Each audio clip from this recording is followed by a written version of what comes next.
Arizona Wildcats had two straight home wins to start off the season, while their second victory didn't come easy as they overcame a slow start to beat the NAU Lumberjacks 22-10.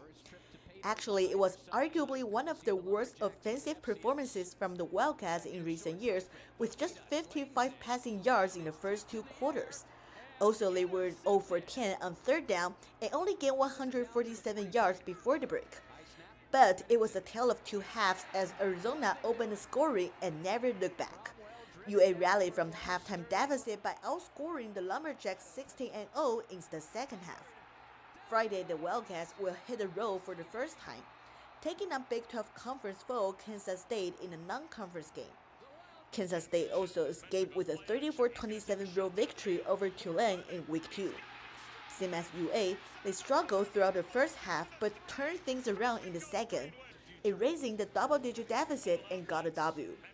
Apparently, the two top 25 teams surprisingly faced stiff challenges last week, but they'll look to pick up their first win against each other since 1978. Both teams have strong offensive firepower, so it's gonna be a tough matchup. If one of them can come up with a few key stops at the very beginning of the game, their offense should do enough to flip momentum and give them the advantage. For Arizona, they are also aiming to extend their winning streak to 10, including 7 from last year. With number 10 Michigan's loss to third-ranked Texas last week, now the Wildcats have the longest active winning streak in college football. And their 9 straight wins are already tied for the longest one in program history. With Arizona on a winning streak and Kansas State being one of the favorites in the Big 12, we can consider this matchup an early game of the year. Stella Tai with Varsity Sports Show.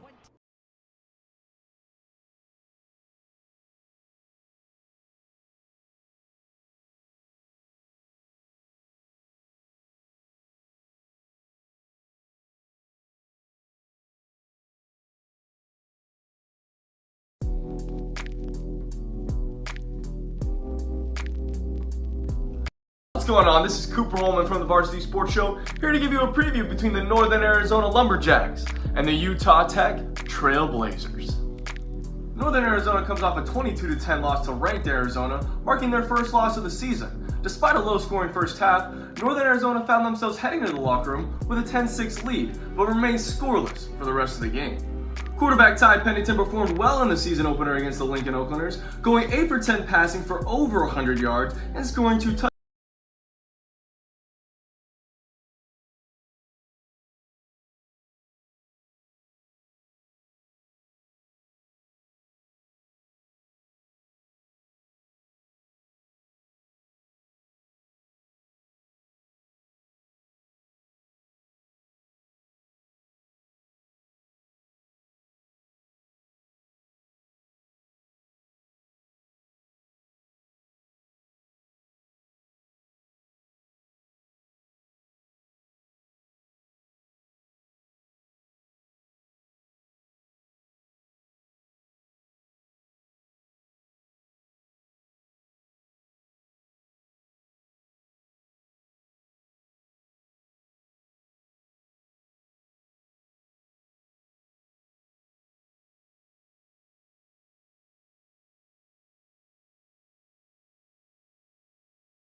and welcome to a beautiful night of Friday high school football here at the Varsity Sports Show.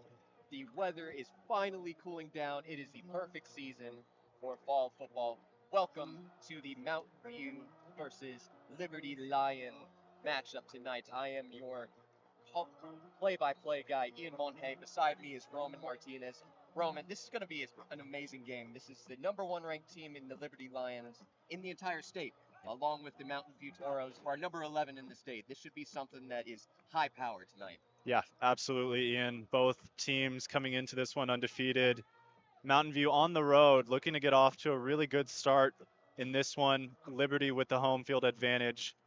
Came out with that energy in that pregame, setting the tone with, running through the field with the flags. And I think everybody in the stadium is just excited to get this one underway.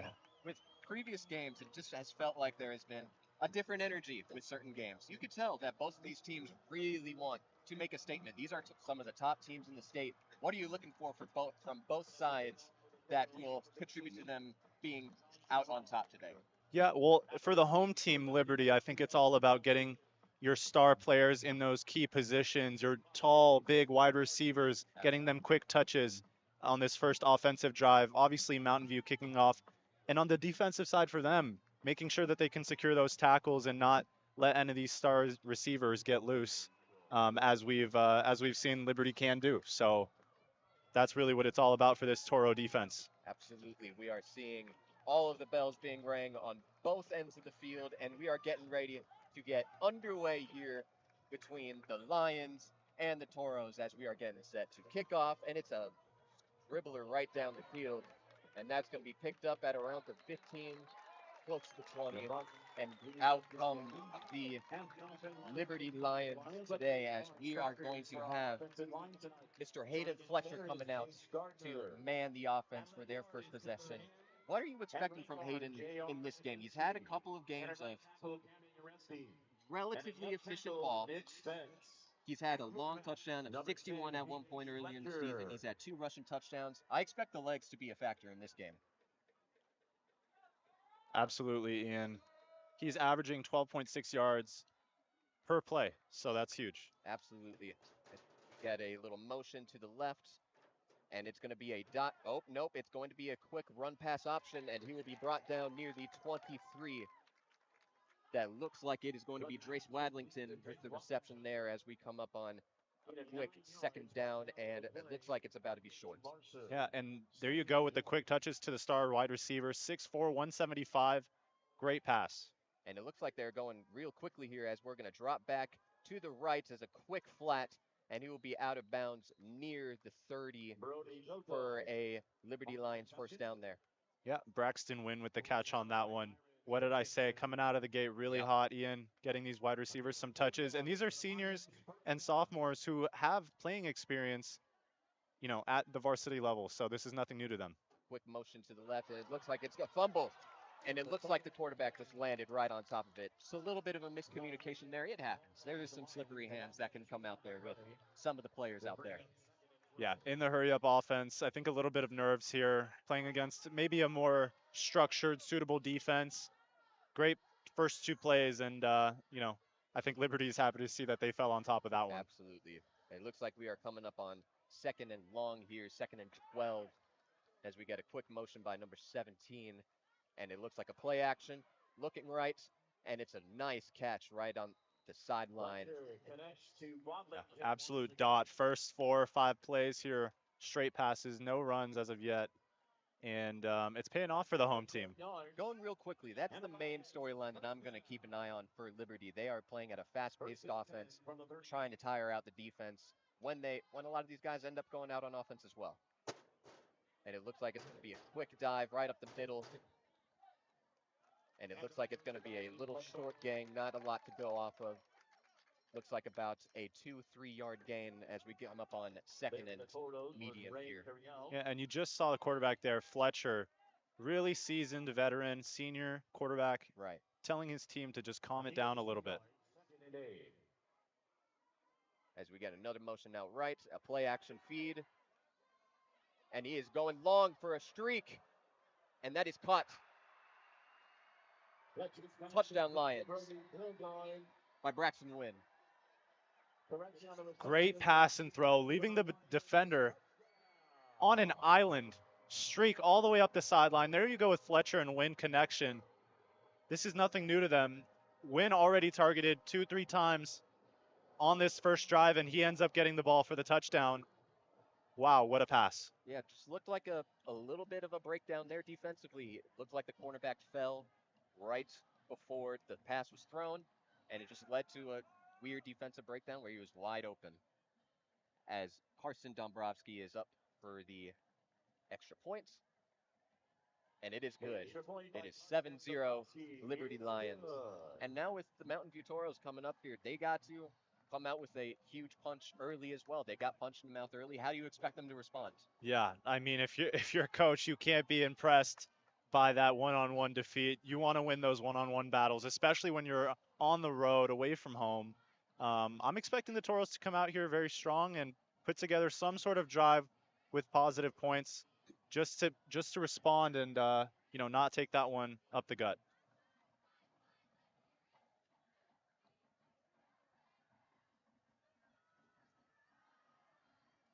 And it looks like everybody's coming right back out for the next kickoff here. Looks like it's going to be kicked off by Dombrowski. I don't know about you. I am totally expecting a very lethal running game in this game. This is a team in Mountain View who has averaged quite a bit of rushing yards, 206.5 per game. Compared to the national average, that's 160 yards. That is an extra 40 yards that they are gaining on the ground. I expect that Beckham Barney, their running back, is going to be a huge factor offensively. Yeah, and this is a top 15 team in the state we're talking about. Yeah. Both of these teams are coming into this matchup undefeated. Yes, they just took a strike, but they're on the road, maybe getting those jitters out of the way. Sometimes you need to get hit, in the gut like that to really respond and get the best out of your players and the best out of your team, especially if you're, the coaching staff for this Toros team. Absolutely, and I know that the camera isn't showing right over to our sideline, but man, is it really packed on both sides of the ball as we are going to get a touchback here, and that is where the Mountain View Toros are going to come out at the 20-yard line, and out comes Mr. Brady Goodman. Last game, he had a very impressive outing, 13 of 16, 172 passing yards, 3 passing touchdowns. Also had a rushing touchdown, 8 carries, 44 yards. I expect, again, for this team to be a little bit more of a ground and pound style, but play it very efficiently. Yeah, Goodman, we're talking about another upperclassman, poised, seasoned, very efficient, 13 for 16 in that first game. Obviously did have the interception, would love to have that one back, but Yeah. overall, they won the game, and that's all that matters. Absolutely. As we are getting ready to kick it off here, and it looks like an empty formation here for Goodman, and it is a quick pass to the outside, and it is an incompletion right there. Great idea. Felt the pressure from the Liberty defense. Kind of tried to Patrick Mahomes sidearm sling that one to his receiver, but just unfortunate there with the connection. Yeah, pass intended for Zachary Galaviz, a senior wide receiver there. And it looks like they're going to be back in an empty formation. Very interesting call here. Beckham Barney not having a touch in the first 2 plays so far, as he looks right at the same spot again.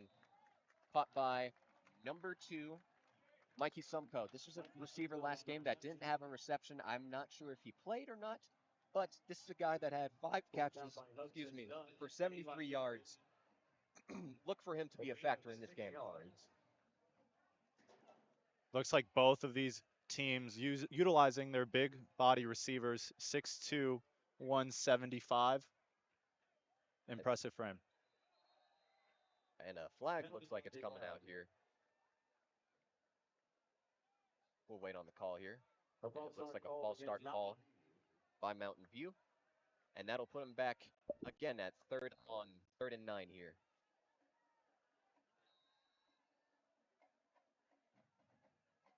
Definitely not what you want to see if you're this Toros offense. Just gaining some momentums with that first pass completed.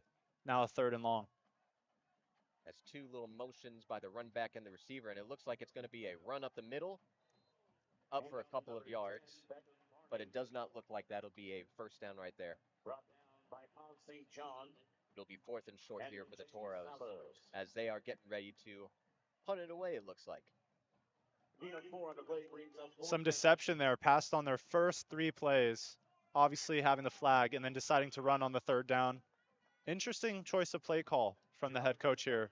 But that does show a lot of trust in their running back. This was a running back in Beckham Barney, who last game had 102 yards, 5.7 yards per carry. This is a guy that is a playmaker, and they have a lot of trust in him to make something happen for this Toros offense. As we are getting ready to punt it away, looks like it'll be a shorter punt, and it looks like that is going to be out near the 43-yard line there, as the Liberty Lions are coming out back on offense. Now, I wanted to talk about Mountain View's defense really quickly. This was a team that is not getting a whole lot of pressure, not getting a lot of production in the sack column. 4 sacks on the season so far. The average is 4.4, so it's not bad, but the QB hurries is where I'm going to be taking a look at. Can they get pressure on the quarterback? Only 5 quarterback hurries in total in the last 2 games, and the average is 9, so I'm looking for pressure here from the Mountain View Toros. As we get a step motion by number 17, and it is a play action pass to the running back, number 17, and it is a nice sideline tiptoe action there by Braxton Wynn. Once again, getting involved early in the offense for this Lions squad. Yeah, and you touched on it a little bit just there for this Toros defense. Obviously, not too many sacks or quarterback hurries per game for this defense, but the thing that stands out to me is the tackles per game, 66 of them. And that is a drop back by number 10, and that is a catch right over the middle. It looked like an easy slant. Couldn't be brought down there. And Trey Yonker gets the reception right there for the Liberty Lions. Pretty dangerous strategy if you're the Liberty Lions. This is a Mountain View Toros defense that may not get a whole lot of pressure, but gets a ton of interceptions, as we will get right back to that real soon. As it looks like it's a nice handoff to the left, comes right up the middle, and a little tackle right there for a short gain by Esteban Dembiamas. As it looks like there is a injured Toro there. We will get away from that for just a second. But I still wanted to mention this Toros defense. 5 interceptions as a team through the first 2 games, compared to the national average of 2 interceptions as a team. It's a risky strategy by Liberty to go ahead and throw over the middle of the field against a team that really knows how to ball hawk. Yeah, absolutely. Risky play calling here if you're Liberty, but it's paying off. I think the hurry up offense with the quick touches to the receivers is really establishing the dominance, especially something that you'd like when you're home against a team that is undefeated on the road and travels well. Absolutely. And this is a Mountain View team that really knows how to put points on the board. 48.5 is their average compared to the 24.9. This is a high-powered offense that may have just went off to a slow start. I understand it. We talked about it the first couple of minutes, just a little bit of jitters on both sides. But we should be expecting a response from them real soon here. Absolutely. As the Lions offense trots back out onto the field in an empty formation here. And great news for the Mountain View defense. Brody Johnson, linebacker, senior, 6'2", is able to get up, being seen by the medical staff at the moment.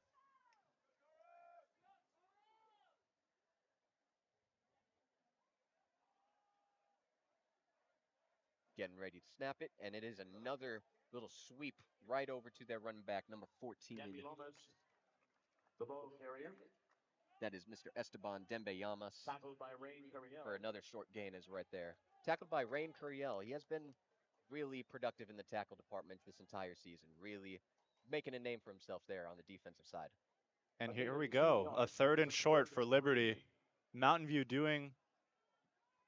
paying their dues when it comes to the running game.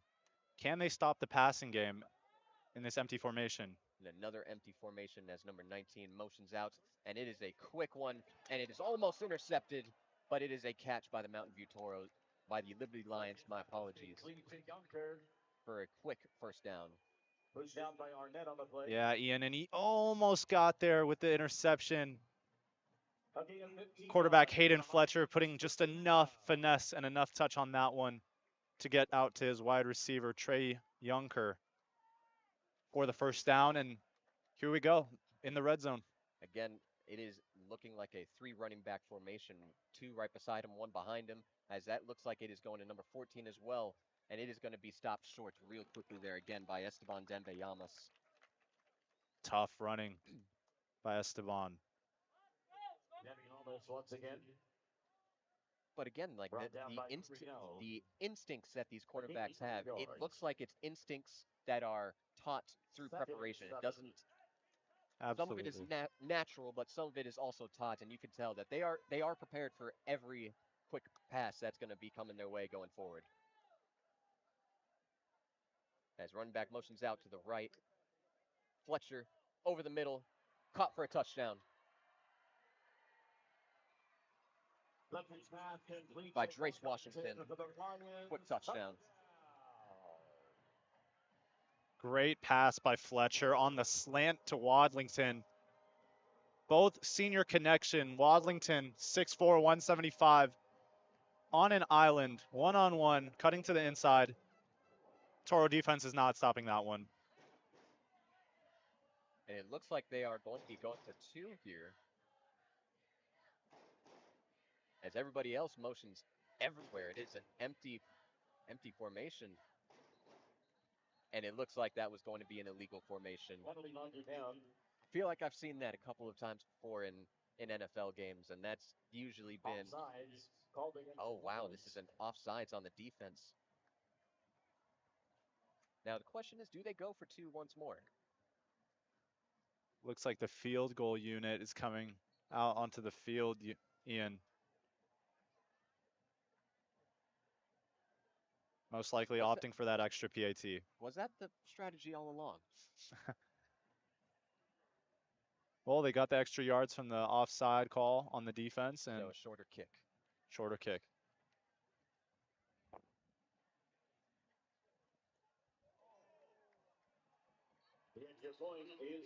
As the extra point is good, it is now 14-0 Liberty Lions. And to your point, Ian, this isn't anything new for Fletcher, for Wadlington, for Wynn. These are all upperclassmen who have done their time waiting, behind their predecessors just to get to this moment, to be the starters, to be the guys that are relied upon for the big moments here at home, inspiring the crowd, and they're stepping up to the plate. Now, stepping up to the plate here, back out on offense soon will be the Mountain View Toros. Again, I'm going to mention Beckham Barney's name a lot during this broadcast, but this is, again, a running back that really deserves a ton of touches. But I also want you guys to keep your eye out on junior wide receiver Taylor Arnett. Last game having 4 catches, 115 yards, 2 touchdowns, with one of them being, like a previous touchdown earlier today, a streak right down the sideline for a 63-yard touchdown. He definitely needs to be a factor in this game in order for this Toros squad to win.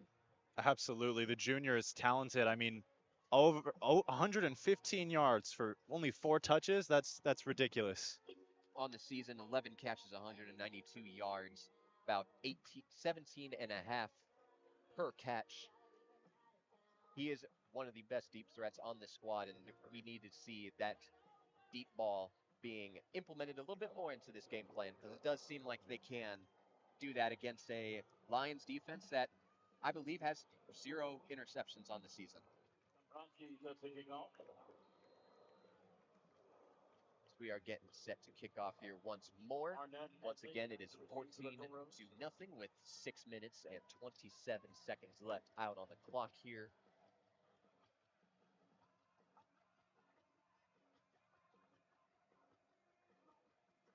Getting ready to kick off, and we are back.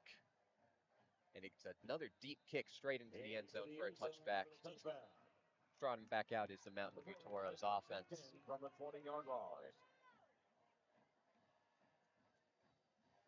Now, if you're this Toros offense, you're down 2 scores, 2 possessions, and it's halfway through the first quarter.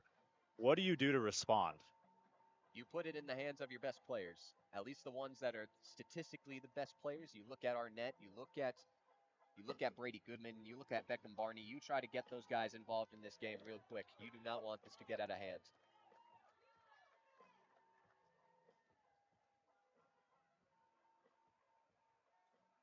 As they go quickly to the line here.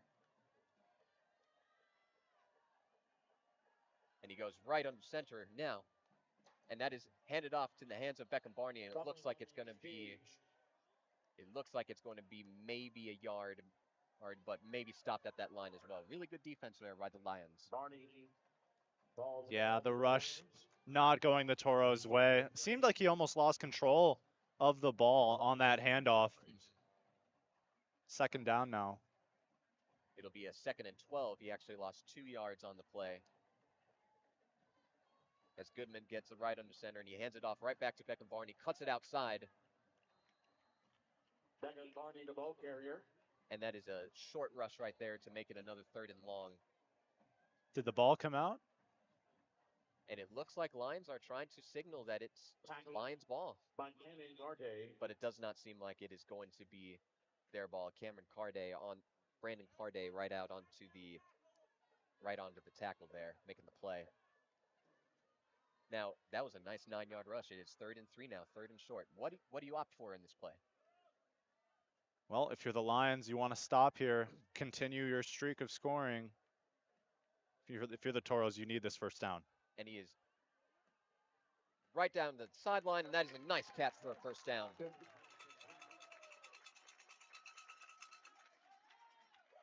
And Goodman needed that one. You could tell the relief is a little bit off his shoulders. Finally got that first down, moving the sticks, and now they can really get set up in their offense. It looks like it is going to be another shotgun formation here.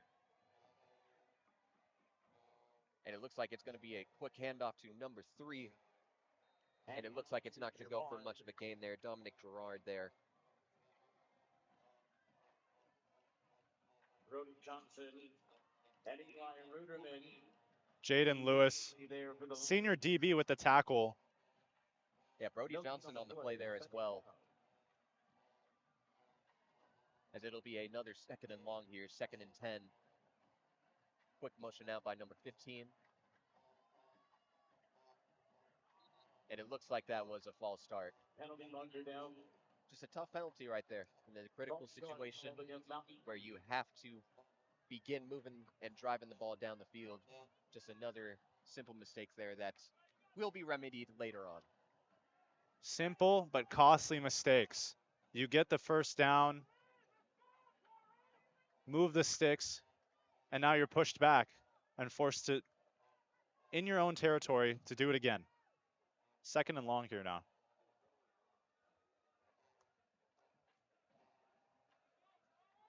And it is snapped. Pass to the left, caught. Oh, now ball came out. It is an incomplete pass, resulting in a 3rd and 15 here for the Toros. Eli Ruderman there for the Lions, breaking up the play. It was a good idea from Goodman, but Brings up 3rd. the pass didn't get there too soon enough. The receiver had DBs on his back. Eventually goes out for an incomplete pass. 3rd and long here. He is looking right, surveying the field, rolling out to his left, and he is sacked. Sacked on the play. Chase from behind. Way to hunt down the quarterback. Goodman going down, is trying to escape the pocket, but 5 yards on the play. eventually just gets caught up to. Brings up 4th down. And now out comes the Toros special team unit. Defensively, what are you going to be looking for from this Toros defense, as they are down 14-0, 3.5 minutes left in this quarter? They got to go out and get a stop here before this thing gets out of hand. Yeah, no, definitely, Ian. I mean, 66 tackles per game. You need that to come into play here if you're this defense. And you can't go down 3 possessions, especially in the first quarter alone. As a very nice punt there that is over the head, bouncing around the 30, and it is stopped right near the 28-29 yard line, with the Liberty Lions coming right back out on the offense. And it starts there. That helps. Absolutely. It's a long drive, We may discredit it some points because some athletes are just that special, but this is a very good spot if you're the Mountain View Toros. Very nice leg and nice kicking swings there by their punter. As the Lions get set up in the shotgun formation once more. Snapped. It is a play action pass. Another deep shot right down the right sideline. And it is a nice pass defense there by number 3, by Dominic Gorard. Yeah, gorgeous defense right there. I don't know, Ian. The home crowd is letting the ref hear that one. Seemed like there was some early contact from the DB on the wide receiver, number 81, Javon Clemens, junior, 6'2", 165. Just unfortunate not to get that deep ball. Oh, and it is a fumbled snap. And it looks like it was recovered by the Lions, which will make it another 3rd and long. And yeah, you see Liberty getting a little antsy. They want to get in that hurry up. They want to keep tacking on the points, but this is their second fumble now in the first quarter alone. That'll make it, it looks like it is going to be a 3rd and 15 here. As we're back into the shotgun formation. And a play action pass. And he is going to get stopped. No, he spins out. And is another deep pass down the right field sideline.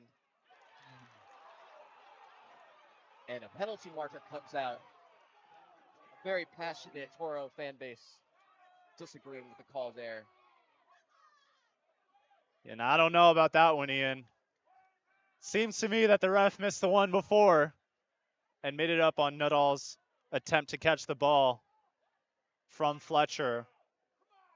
Fletcher just evading the pocket, scrambling out to his right, getting the throw off, and it's a PI. Unfortunate mistake, but they have another opportunity to do it again. They are getting pressure on the quarterback, which is something that they have to continue to do to keep this Lions offense on their toes. And we talked about tackles being needing to be made from this Toros defense. How about making errors for this Liberty offense? And they just escaped one there. As we get a nice motion by number 14 there. And it looks like it was a fake by the quarterback. Nice medium run there. It looks like it's going to be a 2nd and 4. Again, going through with quarterback runs. I think that this is going to be an effective game plan and effective strategy for both sides, both quarterbacks being able to utilize their feet.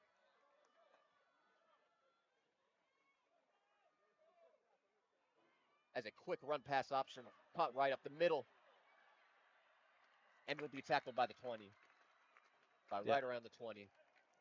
And that's their leading tight end, Garrick Nuttall, with the catch, up the seam, uncovered, one-on-one, gets tackled eventually, and now they're at the Toro 20-yard line. 34 yards on the play, 1st and 10. It'll be a 1st and 10, close to the red zone here. Quick motion again, and it'll be another run pass option. Surveying the field, throws it over the middle. And another incompletion as a flag comes out. Yeah, the Toro fan base not happy with that call. But you have to say the DB was getting a little handsy there around the waist. There's not much you can do if you're the referee in that position. Obviously, he just had the wrong angle. Perhaps had the wrong angle, as the Liberty Lions offense is going to be a little bit closer and looks like around the 17 to 16-yard line. As it is officially called a pass interference on the Toros. Puts the ball on the 10-yard line. 1st and goal for Liberty. Odd formation here, Ian. Again, getting us with the odd formation, as that is going to be, looks like it was supposed to be a fake play that does not fool the Toros defense whatsoever. It looks like it is going to be a loss on the play for the Liberty Lions. Lombardo's first run on the night. Unfortunate for a loss, as Esteban Demby Lamas has been getting most of the touches here in this first quarter. As it looks like they're slowing it down here. Different change of pace here for this Lions offense that has been running hurry up the entire game so far. Yeah, and if you're up and in control, up by 2 scores, why not? Slow it down. Get settled in your offense. As it looks like another empty formation here. Now with the halfback next to him as he's going to be looking, surveying, pressure coming up, and it looks like it's going to be another touchdown there for the Liberty Lions by Brody Pilgard. Yep, Pilgard coming out of the backfield in motion. None of the linebackers or DBs end up tracking him. Hits the flat up the middle, uncovered. Great pass by Fletcher, and now we're potentially looking at a 21-0 first quarter with 30 seconds left. A drive impacted by a couple of questionable calls and non-calls ends up in the favor of the Liberty Lions as the extra point is up and good, making it 21-0 with 30 seconds left in this first quarter. What do you imagine the mindset is with this Toros offense right now? You're down 21-0 on the road with a rambunctious fan base over at the opposite side. I imagine that they're going to try to come up with some big swings here on this upcoming drive. Yeah, they're probably frustrated, Ian. Obviously not really having the chance to get a good drive going in this first quarter, but there's still plenty of time left. They have to have patience. They have to just focus on doing their job. They can't do the defense's job for them, capitalizing whenever they get the opportunity to have their ball on offense, and they're going to have opportunities. Plenty of opportunities indeed. And with that, more opportunities coming up here real soon as the Liberty Lions are getting ready to kick off here. 30 seconds left. Again, 21-0 so far, or in the favor of the Liberty Lions.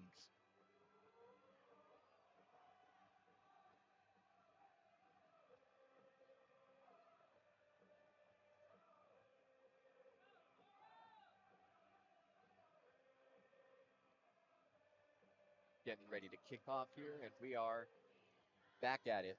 This is not going to reach the end zone, and it will be fielded right at around the 5-yard line, cutting right up the middle, and he gets a nice return.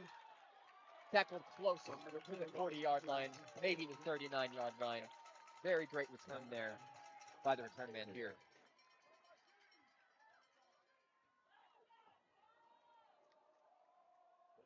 Again, a return by Mikey Sumko going at around, again brought down close to the 39-yard line.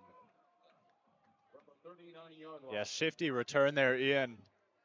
Obviously, we've been here before where we said penalty is what they needed to get going. Can this return be the spark that turns this offense to get to the other side of the 50-yard line at least? A lot of optimism on that kick return, absolutely. A little bit different from what we have seen so far with this offense, but it's going to be a quick screen play over to the receiver, and that is going to result in no gain, maybe a loss on the play. Yeah, and Talon Arnott just missing the block there on the DB is what causes the pass that gets hit in the flat to go haywire. Obviously, the other DB moving around the screen and it not working out. And just a tackle for loss there, but not too far back from the sticks. My apologies. It looked like that was, in fact, an incompletion there. As another screen play out, right to number 2, and it's going to be a nice gain for a first down there. Mikey Sumko with another reception. And it is first down Toros. Yeah, and Sumko with the catch and gain, having some words for senior DB Malachi Holiday on the other side. A very competitive match indeed. You can tell both sides really want it today as we get, again, set up in shotgun formation. Surveying the field. A long ball right. Oh, and he just overthrew him, Mikey Sumko. Getting a lot of separation there on that play. But it ends up being a little bit inaccurate as we are coming up at the end of the first quarter. It is Liberty Lions 21, Mountain View Toros 0.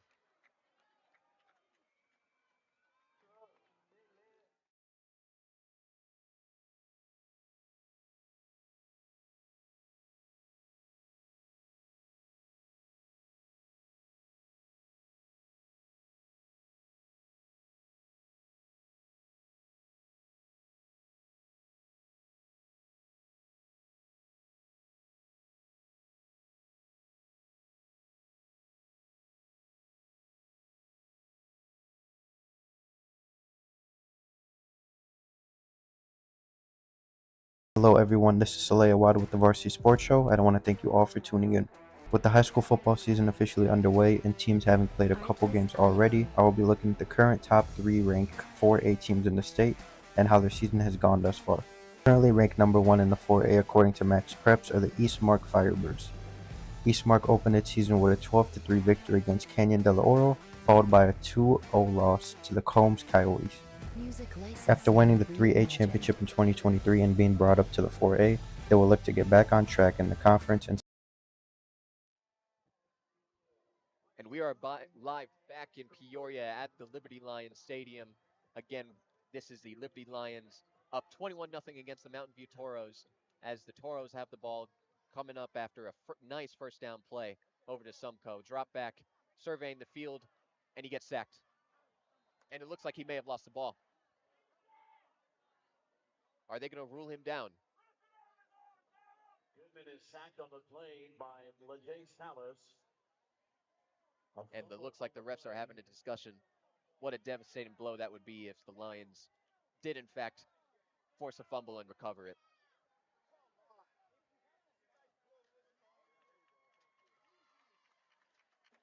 Third down, no fumble.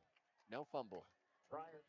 As they will again get another chance at this. And it looks like it's going to be a 3rd and 14 here, a loss of 4 on the play. But again, this is a specialty of the Liberty Lions defense. They are not a ball hawking group, but they are ones to get pressure real easily. As a drop back, as it looks like he is going to roll around a quick pass. A nice little pass, a nice little catch by Steve Meadow. But it looks like it's going to be short of the sticks, 4th down.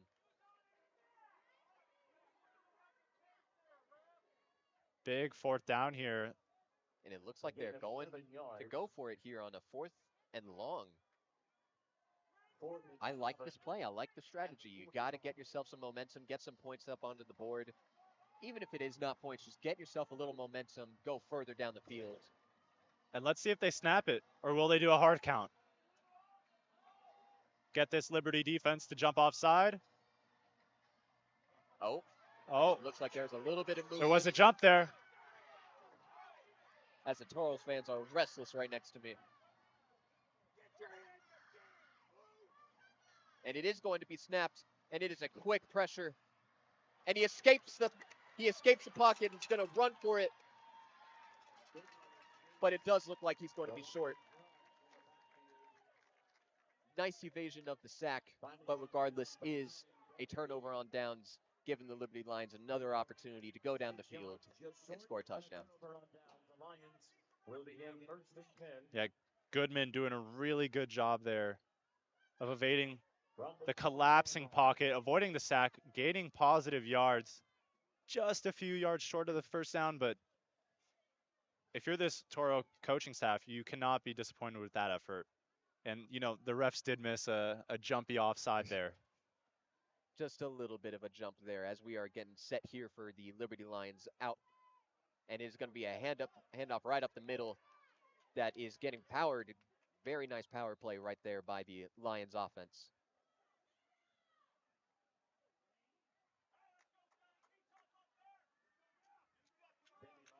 And it looks like Dembe Yamas is getting another handoff here for the Lions. A little bit different from the last couple of weeks where Lombardo has been getting a majority of the handoff so far. Yeah, that junior-senior dual threat in the backfield paying off. As it looks like it is going to be another handoff right to the right. And it is a nice stuff there for very little gain. Looks like it is going to be 3rd and short here for the Lions. And there you go. Dembe Yamas off, Lombardo on. interchangeable, like for like. Brought down by Tom. Obviously, both different in stature. I think Gain of 2 yards. Dembiyamas a little bit more shifty, but Lombardo And it is a quick head full of screen out steel. to the right, and a flag comes out right onto the field, and it looks like it is going to be a first down, withholding the penalty. Let's see what the penalty is going to be right here.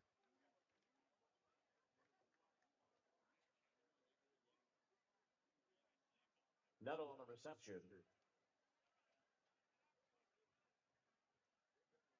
As we are still awaiting the call. In on that previous play was Jackson Sosha making another nice tackle, and it looks like it is going to be an illegal shift call by the Lions offense, putting them back a couple of yards, making it 3rd and long. Exactly what the Toros needed. Absolutely, Ian. And I'm interested to see how they line up here on this pivotal 3rd down. Get the defense off the field. Get the offense some more reps. And tire out this Lions team that is very clearly filled with energy from the crowd from a very good start here. It looks like number 9 is going to be motioned out to the left. A quick pass to the left, and it is caught. And it looks like that might be close to the first down. And it is going to be a first down for the Lions. Just that extra effort. Way to adjust from Lombardo. 3rd down, if they don't get that there, it's an interesting 4th down situation. A potential punt, but making the extra effort to get that first down. And here we go. You're in Toro territory yet again. Yeah, tough start right over there for that Toros defense that really needed a break. And it looks like they had him. It looked like they had him short, but another good play by Lombardo, like you said, getting that extra effort and really putting the team on his back in that play there. And he's shaken up a little bit after that play, being ushered to the sideline. But him and Dembiyamas, he's out, Dembiyamas in. As both teams are trotting right back out onto the field. 1st and 10 at the opposing 49-yard line. Shotgun formation seems like it is a staple for this Lions offense. As a quick snap to Dembiyamas. No, it is going to be a play-action screen right down the sideline, and he is still going. And it'll be for a first down there by Mr. Drace Wadrington for a nice 12 to 13-yard gain. Yeah, the senior incredibly efficient with that catch and yard after reception. Yeah, Myron Christensen there on to make the play, as it is going to be another quick snap to the right sideline. And it looks like it is going to be a nice incompletion there. Dominic Gerard on another pass defense. Very good play there. Yeah, intended for Wynn. Fletcher and Wynn connecting already a few times in this first half. Unfortunately not getting that one, and looks like Wynn is headed off the field. This will make it 2nd and long here, 2nd and 10. 2 running back formation there in the backfield next to the quarterback. As it looks like it might be a handoff. It is a handoff to number 9.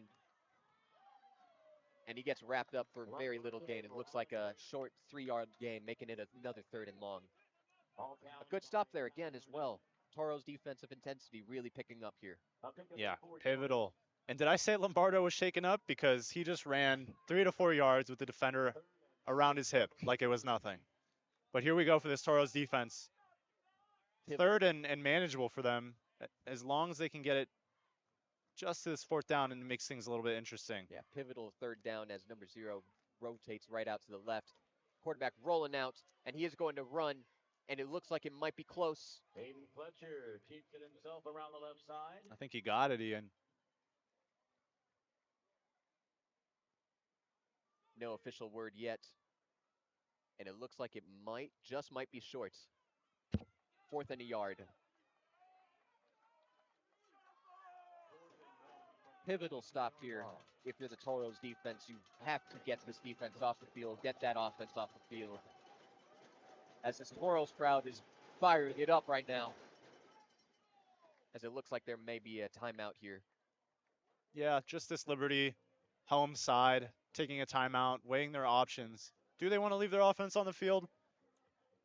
Move the sticks, see if they can get that first down and potentially a 4th touchdown on the night, or send out the kicking unit and extend this lead. I think you have to have faith either way. Absolutely. They've been driving the ball down the field for a majority of the night. But make no mistake about it, this Toros defense has been able to make plays for a majority of the night tonight. Some unfortunate luck and some breakdowns have been really pivotal so far, but they should be very amped up on this next play here. And something to keep note of here, Ian. Already, we're about a quarter and a half down, and this Toros defense has been on the field for how many minutes of this game? It seems too many for coach's liking, maybe. And if you're the Toros offense for Mountain View, it's really all about getting as many minutes as you can for this defense to take a break.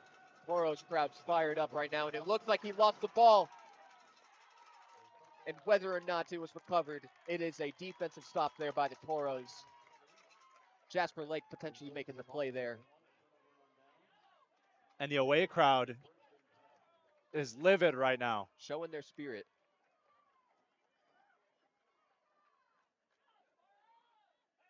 Again, that looks like it was a stop there by Jasper Lake, senior safety. 9 tackles on the season, 1 interception. All 9 of his 6 of his tackles coming from in the form of a solo tackle, tackled by himself. Again, just really making plays out there by himself, which is something that he has been doing this entire season. And there you go with Fletcher again, 3rd fumble of this first half alone. Maybe something he's communicating with his head coach? That's got to be something, a big topic of discussion when they get into the locker room for a halftime. But in the meantime, a shotgun snap, as it looks like a quick reception out to the left. A nice tiptoe down the sideline by Dominic Gerard, and it looks like a first down for the Toros.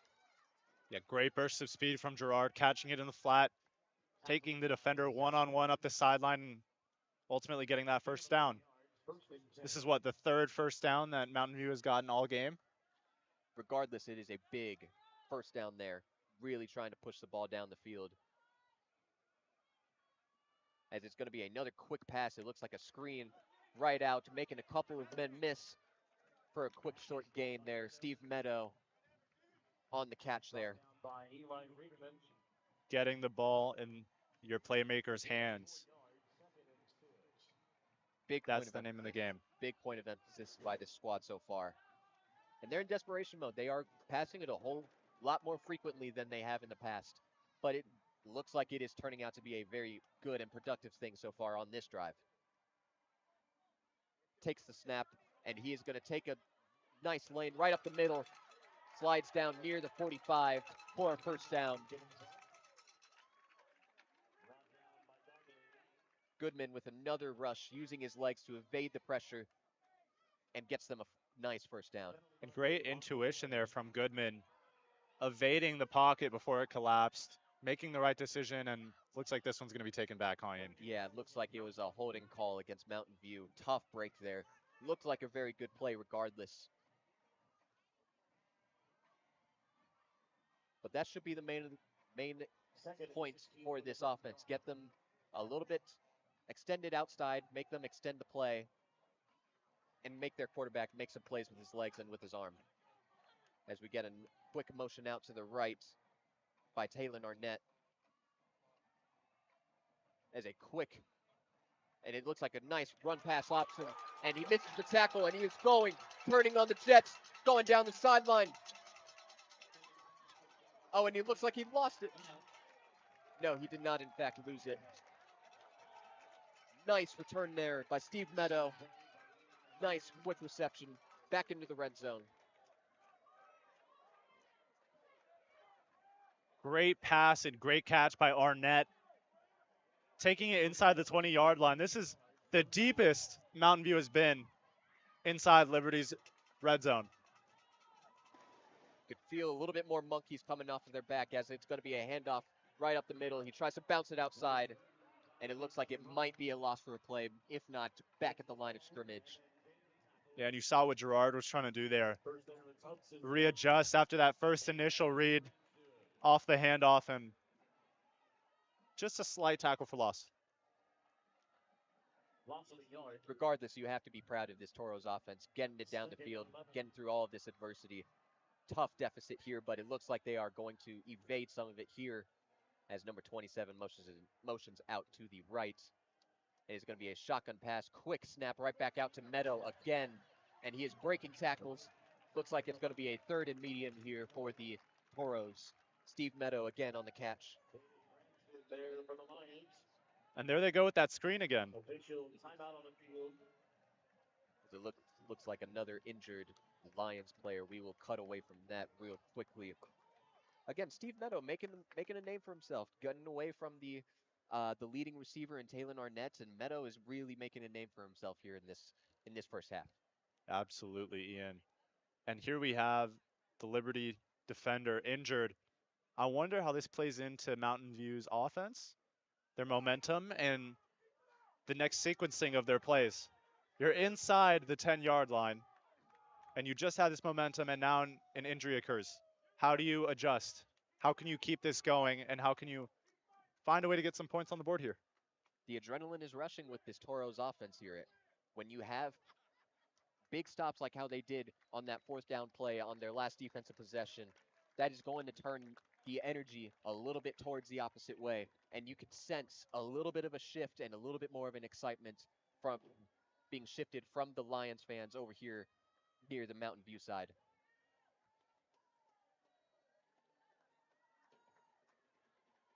Again, 21-0 Liberty Lions, 5:37 left on a third and short. It looks like it is going to be a 3rd and 4 at about the 10-yard line. Both sides amped up right now. Number 13 motioning out to the right. And he is rolling out to the right, trying to evade the pressure.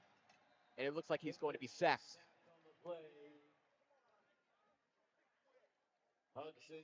Resulting in a 4th down play there. What do you do as a Toros offense here? Do you, again, try to go for it on a 4th and long, or do you settle for 3 and hope that your defense makes another play for you? The struggle is that you're down 3 scores, so you need big points here. But at the same time, if you don't get anything here and you don't move the chains, you walk away with nothing. As it looks like there might be a timeout right over here. It is going to be called by the Lions. And maybe this gives Mountain View an opportunity to think this over and see if they really do want to keep this offense out on the field. Are they going to hard count? Will they snap the ball? Or are they going to take the PAT attempt and send their kicker out in the field? You mentioned there is a sense of urgency that this Toros offense seems to have right now. To keep up with that momentum, keep up with that adrenaline, I imagine that they would go for it here on this 4th down play. Question is, do you keep giving it to the hot hand in Arnett, who has been really nice on those screen plays? Same thing goes for Steve Meadow. Get it in their playmakers' hands. I imagine one of those two or Beckham Barney gets the ball here. Yeah, I think it starts off with Goodman. He's been your most decisive playmaker, out of shotgun formation, and really just being effective in his decision making and how he can get that ball to his playmakers. Meadow, Arnett. I think it'll go to Meadow here just because of the speed and shiftiness he provides on the wing. And it looks like he'll be on an island as well. So definitely something to keep an eye out for, number 14 on the outside. Perhaps a rub route or a fade route by one of the receivers might end up being the play here. Perhaps a screen as well, as number 13 motions out to the right once more as he is looking right, and it is going to go right into the end zone, and it is overthrown. Turnover on downs. Again, intended for Taylor Arnett. Lions ball. And Mountain View, you walk away with nothing here, but you have to be so proud of Goodman and the arm strength and the idea. It was there. Sure, it didn't come out to plan like you'd hoped, but the idea was there. Yeah, it looked like a designed wheel route. I couldn't see if there was any rubbing action by the slot receivers there, but very good play design regardless. I really do like plays like that gets their playmakers in a position to make a play. As the Lions offense gets set out here to go on a long drive there at the 13-yard line. And it's going to be a play action snap, surveying the field, rolls out to his right. It is a deep streak. And number 14 with a diving catch. Questionable contact there by number 14, pushing Gerard down to the ground. But again, Drace Wadlington making another spectacular play. And the defender, Dominic Gerard, looking for a flag there, looking for a call, but both of them being handsy one-on-one. He just got beat by the better receiver in Wadlington. Yeah, very passionate Gerard down on the side. Over on the sideline right now. Very frustrated by that play call. But it looks like it is going to be an empty formation here for Fletcher. Number 20 motioning, and it looks like it is going to be a sweep right to the left side, turning on the Jets. And it looks like a nice medium gang there. Very nice play by the Lions. Brought down by Christensen. Jaden Sanchez making the play there. Sophomore running back getting some touches in a big game, 40-yard line. and they're keeping him on the field. Way to show trust in the youth. A 2nd and 4 play here coming up. Another motion to the right side, as it looks like it's going to be a quick snap up the middle, but he gets stuffed.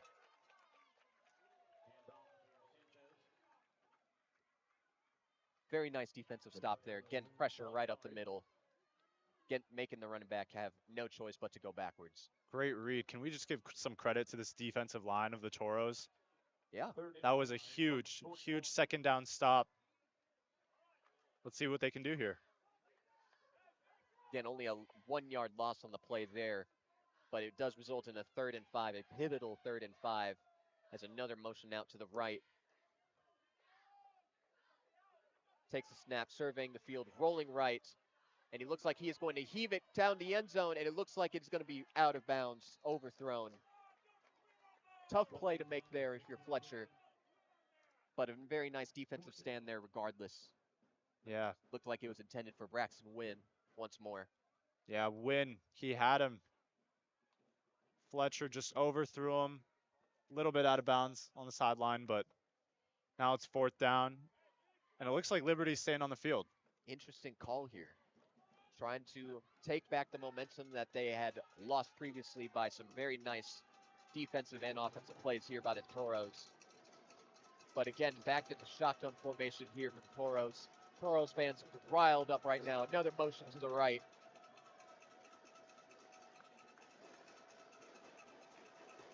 Takes the snap, surveying the field, going right up the middle, and a nice deflection. Turnover on downs. Play made by Jasper Lake in on the deflection.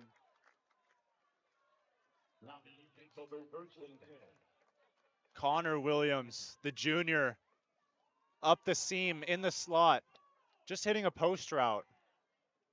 Well defended by this Toros safety and cornerback group. Again, Jasper Lake there out on the play, breaking up the pass. I talk about momentum swings. It is a real thing.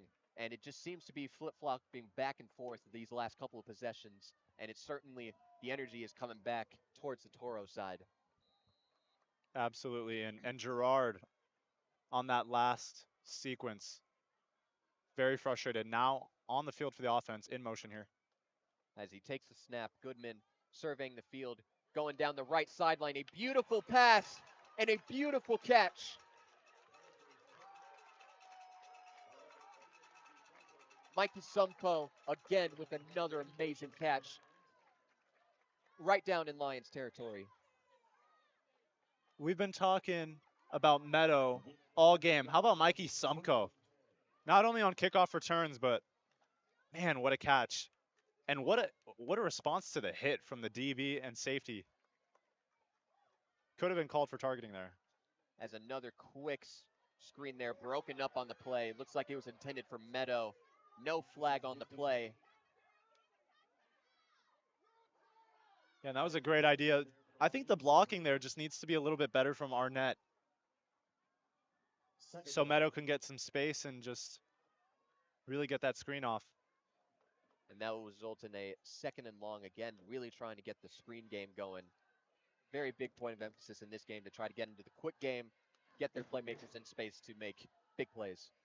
As a quick snap rolling out to the left. And it looks like he loses the ball once more. And it is still, we do not know who has it. Do the Lions have it? And the Lions did recover. Ah, Goodman. You got to take care of the ball. Back and forth affair we have. Yeah, Goodman on the season with 2 interceptions and another another turnover here that has been brutal so far. You could tell that something something was progressing, and now it results in the defense coming right back onto the field, having to make another timely stop here for this Toros offense. As a play action snap, and it gets deflected.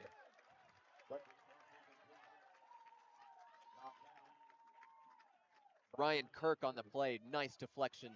Great read off the defensive line. Pass was intended to hit the flat, but way to get the hands up and bat the ball down. Again, making plays is this Toros defense that all night long seems to have made the right play to get this Toros offense in position to succeed. And they haven't played bad. I just think they've had some unlucky deep ball plays that have kind of just put them under a little bit. Now an under center snap. It is going to be a quick handoff to the left. Another gorgeous tackler there. Kalen Arnett in on the stop. A loss of 1 on the play. Making it a 3rd and long.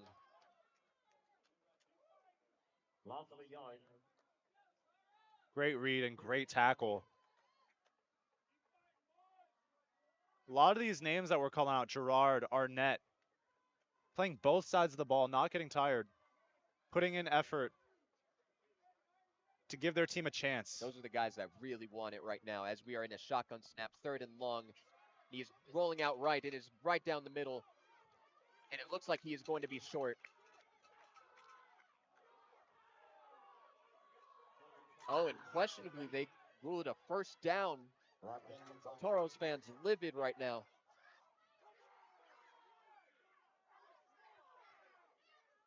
I don't know about you, Roman, but that definitely did seem like it was a little short. As we're in the empty formation in shotgun, surveying the field, rolling out to his right. And as a flag comes out, tries to make a tiptoe catch there, falls incomplete. We'll see what the penalty flag is here for.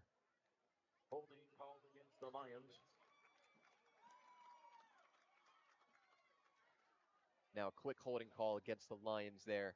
Gonna make it a 1st and long once more. And just an interesting play on that last one, Ian. Controversial moving of the sticks to give Liberty an extra life on this drive. And what do you know? The story of the game. Shotgun snap. Surveying the field. Right down the middle, and it is nearly intercepted off the fingertips of the Liberty receiver. 2nd and 20. Intended for Wadlington, brings up 2nd down. Pass intended for Wadlington there.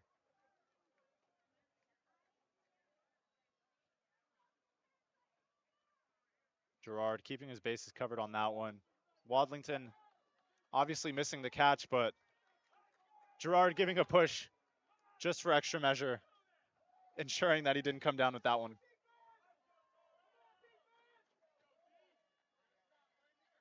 Running back motions right next to the quarterback, surveying the field. It is a pass to the left, caught, making up a lot of the yardage right there. Gonna make it, looks to be a 3rd and medium play here. Brought down by Arnett. Talon Arnett there on the tackle. Gain of 15 yards. Back in the hurry up, Ian. 35 seconds left to play and counting. And it looks like it is going to be a play action pass right over the middle of the field. It looks like it is going to be incomplete. 4th and medium here. Arnett's there on the stop once more.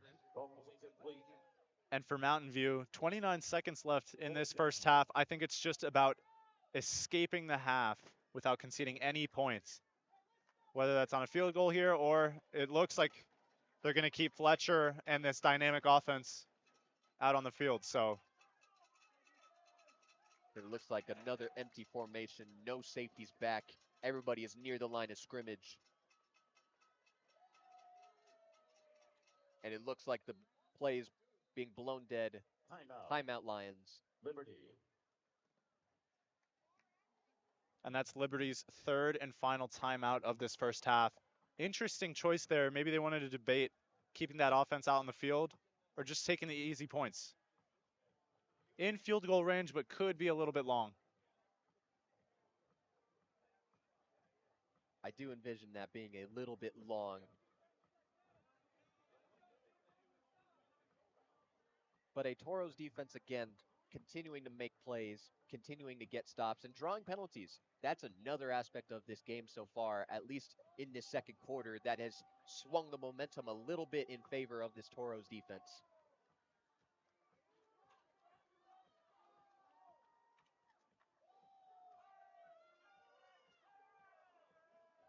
Offense is remaining on the field. A 4th and 5 play at the 36-yard line. Toros fans getting the energy up.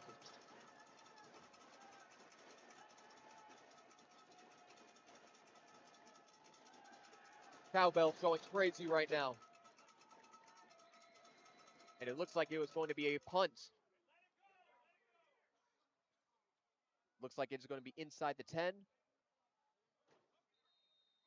And it'll be down inside the 5, close to about the 2-3 yard line. Very good punt right there.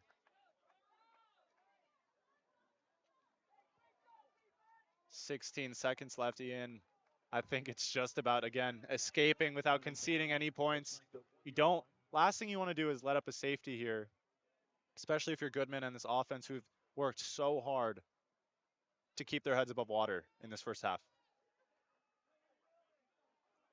And again, the Lions are going to be receiving the second half kickoff, I believe, as the Toros offense gets ready to trot back out on the field, maybe one run play, and head into the half.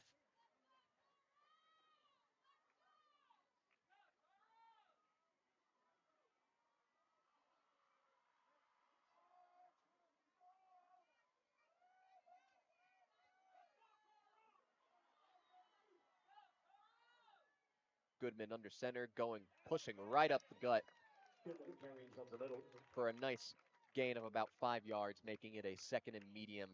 And it looks like that will take us into the break.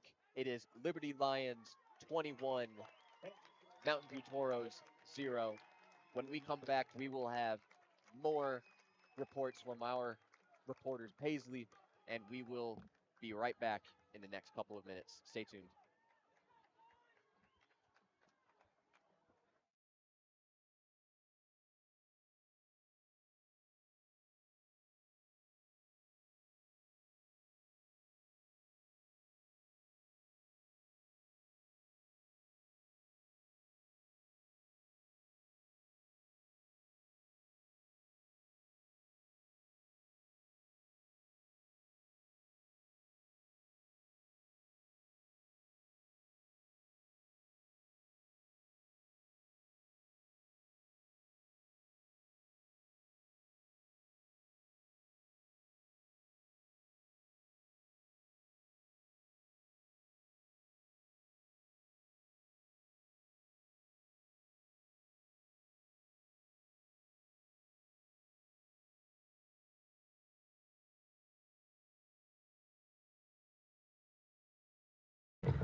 Paisley Poole with Varsity Sports. I'm here at Liberty High School with head coach of the Mountain View Toros, Coach Andy Litton.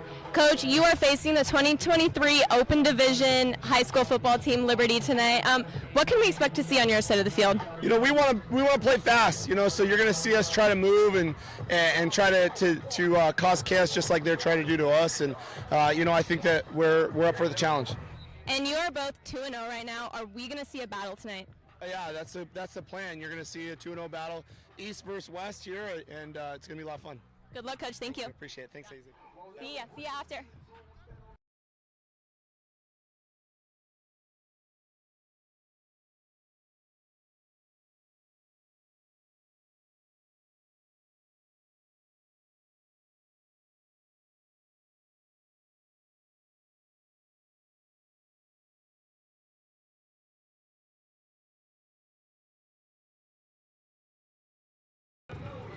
I'm Paisley Poole with Varsity Sports here at Liberty High School with head varsity football coach Colin Thomas. Coach, your team is currently 2-0 and your defense has not let a team score this season yet. How is this happening? Yeah, they did a great job so far. It's going to be a great test tonight. They had great offense, so we're going to play really well. And it's fair to say that the Mountain View Toros and the Liberty Lions both know some ball. Can we expect to see a battle tonight? Yeah, again, they're a very good football team, and we're going to have to play really well and excited for the game. Thanks, Coach. Good luck. Thanks so much. Appreciate it. Thank you. Sorry.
Hi everyone, my name is Bella Casey from the Varsity Sports Show reporting on the Cactus Shadows football team. This year, the Falcons have a tough schedule, going against teams like Sunnyside, Boulder Creek, ALA Gilbert, Desert Mountain, and Notre Dame Prep. Some of the key players to watch out for are quarterback Donovan Dixon, who has been responsible for 6 touchdowns so far this season and has 351 passing yards so far this year. Another player to look out for this year is senior running back Jake King, who has had 6 rushing touchdowns and was named Player of the Game against Camelback. Lastly, senior defensive end Cole Mays, who was named Player of the Game against West Point and has the most tackles on the defensive line this year. The Falcons have been off to a great start this year, securing wins against Camelback and West Point, and hopefully this will continue a trend to defeat other teams the coming season. Last year, the team went 5-8, losing against Boulder Creek, Higley, Desert Mountain, ALA Gilbert North, Notre Dame Prep, and Horizon. These games this year are going to be key factors in showing the Falcons' improvement and growth during the off-season and how the team has refined its strategies. Thank you for watching, and once again, I'm Bella Casey from the Varsity Sports Show. This was a report.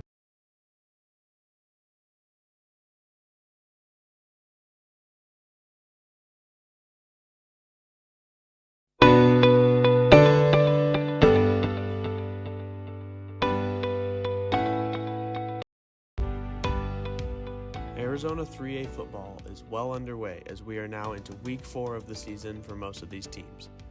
Now that the rust has been shaken off, this is where we find out who the contenders and pretenders are in 3A. The first big-time matchup on spooky Friday the 13th is the Arcadia Titans versus the Benjamin Franklin Chargers. Both teams are coming into this game undefeated so far in the early parts of the season, but with much to prove in this game. Arcadia barely escaped with a win last week against Walden Grove, and they're looking to bounce back in a convincing way this week. Benjamin Franklin has routed all 3 of their opponents by an average of 36 points so far this season, and they don't want to get tripped up by the Titans. I like this matchup, and I think it could be a barn burner. The next matchup that caught my eye was the ALA West Foothills Guardians versus the Peoria Panthers. The Guardians are 3-0 on their young season and have only allowed 6 points so far. They are going up against a 4A squad in the Panthers this week, and it could be a tough test. Peoria is coming off a loss to Raymond S. Kellis, so they are looking to feast on the lower division opponent. With a win over the Panthers, the Guardians will undoubtedly be one of the top-ranked 3A teams in Arizona. I'm Jay Skrinke for Varsity Sports, and this has been your 3A football preview.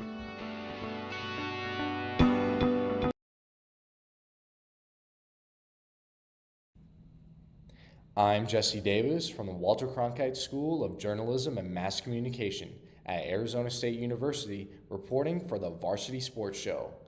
We once again have a full slate of high school boys 6A division football games this week, with some big matchups, including the Brophy Prep Broncos, who sit at 2-0, led by head coach Jason Jewell. A standout for the Broncos this far has been junior wide receiver Devin Fitzgerald, who has 4 receiving touchdowns on the season and is averaging 67.5 receiving yards per game, as the Broncos are on the road to take on the Centennial Coyotes, who are looking to get their first win of the season. The Horizon Huskies stay at home again this week to face the Raymond S. Kelly Cougars, in a game where both teams are looking to get their 3rd straight win of the season. The Huskies, led by head coach Tyson Ditmore, have several game changers, including junior middle linebacker Gage Lee, who's averaging 7 tackles per game. The Mountain View Mesa Toros, led by head coach Andy Litton, are on the road this week, taking on the Liberty Lions.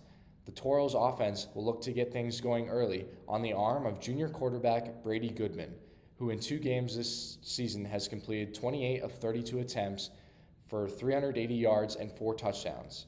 Both of these teams will be looking to improve their record to 3-0. The Saguaro SaberCats are on the road again this time, facing off against the Basha Bears. The SaberCats, led by head coach Darius Kelly, will look to get their first win of the season by leaning on senior running back Elias Johnson, who is averaging 4.2 yards per carry on the ground this season. From the Varsity Sports Show, I'm Jesse Davis.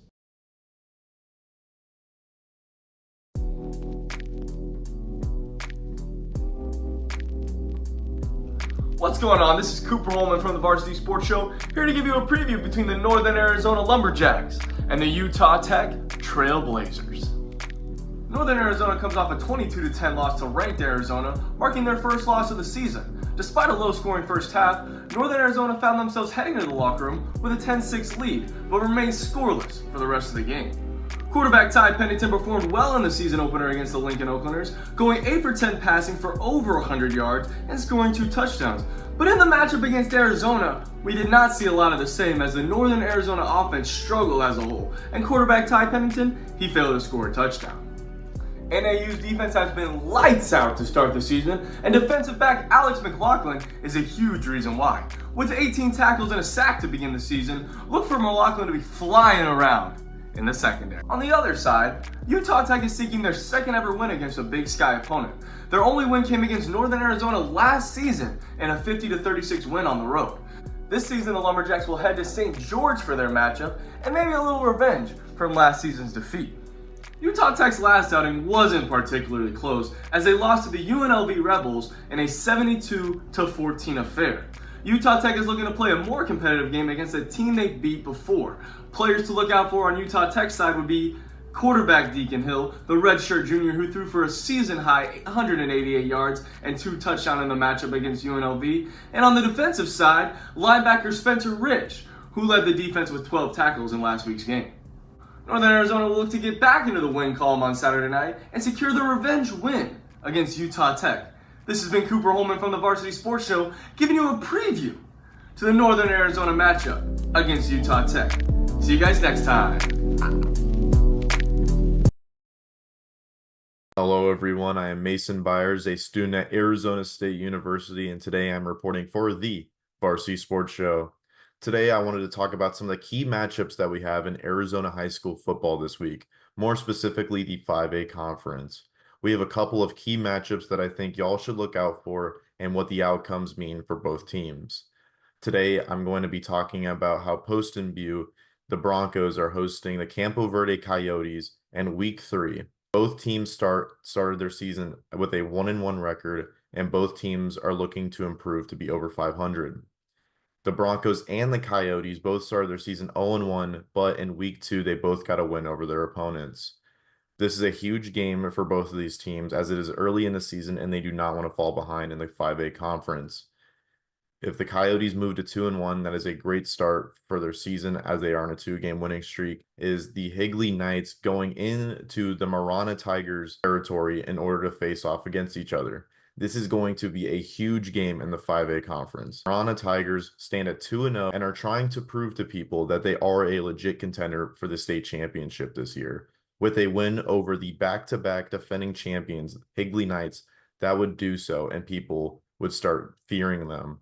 As for the back-to-back defending 5A champions, the Higley Knights are trying to start a dynasty. With a win over another 2-0 team, the Higley Knights would again be a favorite to win the 5A championship this year. These are some great matchups to look out for this weekend. I am Mason Byers, and I'm reporting for the Varsity Sports Show. Hello everyone, this is Saleh Awad with the Varsity Sports Show. I want to thank you all for tuning in. With the high school football season officially underway and teams having played a couple games already, I will be looking at the current top 3 ranked 4A teams in the state and how their season has gone thus far. Currently ranked number 1 in the 4A according to Max Preps are the Eastmark Firebirds. Eastmark opened its season with a 12-3 victory against Canyon del Oro, followed by a 2-0 loss to the Combs Coyotes. After winning the 3A championship in 2023 and being brought up to the 4A, they will look to get back on track in the conference and solidify this ranking with new head coach Jason Lyons from Hamilton. Coming in at number 2 are the UMEC Catholic Shamrocks. The Shamrocks could very easily be declared the top team in the 4A. They are 2-0 thus far and have outscored their opponents 80-13 through 2 games. This team dominated all of last season, going undefeated before losing to Canyon del Oro in the 4A championship game by just 1 score. UMEC Catholic will look to continue this dominant level of play and potentially overcome last season, coming out on top of the conference. Ranked number 3 as of right now are the defending 4A champions, Canyon del Oro Dorados. While the Dorados did open their season with a loss, they responded with a dominant Week 2 victory against the Bradshaw Mountain Bears. Canyon del Oro remain the team to beat in the 4A and are attempting to go back-to-back as champions this season. Varsity Sports Show, this is Saleh Awad reporting. Arizona Wildcats had 2 straight home wins to start off the season. While their second victory didn't come easy as they overcame a slow start to beat the NAU Lumberjacks 22-10. Actually, it was arguably one of the worst offensive performances from the Wildcats in recent years, with just 55 passing yards in the first 2 quarters. Also, they were 0 for 10 on third down and only gained 147 yards before the break. But it was a tale of 2 halves as Arizona opened the scoring and never looked back. UA rallied from the halftime deficit by outscoring the Lumberjacks 16-0 in the second half.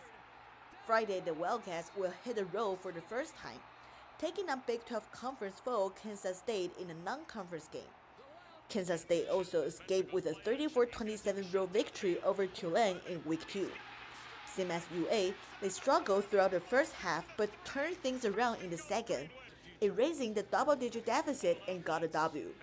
Apparently, the 2 top 25 teams surprisingly faced stiff challenges last week, but they'll look to pick up their first win against each other since 1978.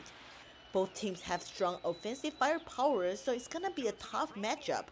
If one of them can come up with a few key stops at the very beginning of the game, their offense should do enough to flip momentum and give them the advantage. For Arizona, they are also aiming to extend their winning streak to 10, including 7 from last year. With number 10 Michigan's loss to third-ranked Texas last week, now the Wildcats have the longest active winning streak in college football. And their 9 straight wins are already tied for the longest one in program history. With Arizona on a winning streak and Kansas State being one of the favorites in the Big 12, we can consider this matchup an early game of the year. Stella Tai with Varsity Sports Show.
And we are back over in beautiful Peoria where the Liberty Lions are taking a 21-0 lead over the Mountain View Toros. What are some of your big takeaways from this game so far? Yeah, absolutely, Ian. I mean, Liberty's offense has just been lights out. Mountain View, honestly, the scoreboard does not reflect their effort today. No. They've gotten pretty unlucky with some deep ball threats over the top from senior wide receivers on Liberty's end, but they're doing their job tackling on the defensive side of things, and I think they just need to pull together some more stops, um, be a little bit more productive, move the chains on offense, and this game can turn around. They have great support here on the visiting stand, and they know what they're doing. Both teams are 2-0 up to this point, so it's really just about repetition and win or lose. How can you learn from this first half if you are Mountain View? If you're Mountain View, all you have to really take away, we continue to talk about effort. Continue to talk about momentum swings, but their ability to get into the passing game right now has been really nice. At least in that second quarter, they were getting some nice screen plays over to number 14, Steve Meadow. They were getting some plays to Arnett as well, and Mikey Sumko, the receiver that didn't have a statistic in last game. So them three continuing to make plays for this squad, and it's something that you're going to have to build your game plan around going forward into the second half. Yeah, and 2 points are very crucial for me in this second half, Ian, for Mountain View. Obviously, we mentioned over 200 rushing yards per game this season, drastically different compared to last year. Right. We're yet to see them run the ball effectively in this game. I think if they can seriously put the ball on the ground, full head of steel, and just see what they can do and put together some really efficient drives with the combination of running and passing, who knows what can happen. And secondly, how will their key playmakers turn up and show up for them in the second half? We have Arnett and we have Gerard who play on both sides of the ball. You hear their name in almost every sentence that we've basically said in that first half. Yeah. How effective can they show up in that second half, and how much stamina will they have left for the rest of the game?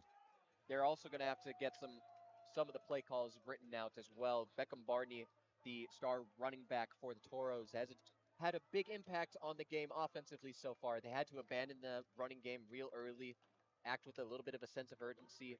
But now that they are coming back and receiving the ball here to start the second half, I imagine the running game being re-entered into the picture here for the Toros.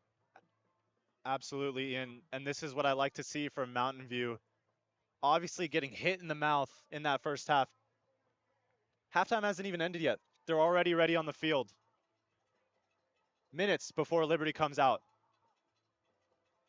Yeah, absolutely. They are working with the sense of urgency, which is something that when you're down big and you're down early, you don't want to keep your head down, be on the sideline and just talk to your teammates. No, you got to be out there ready and prepared.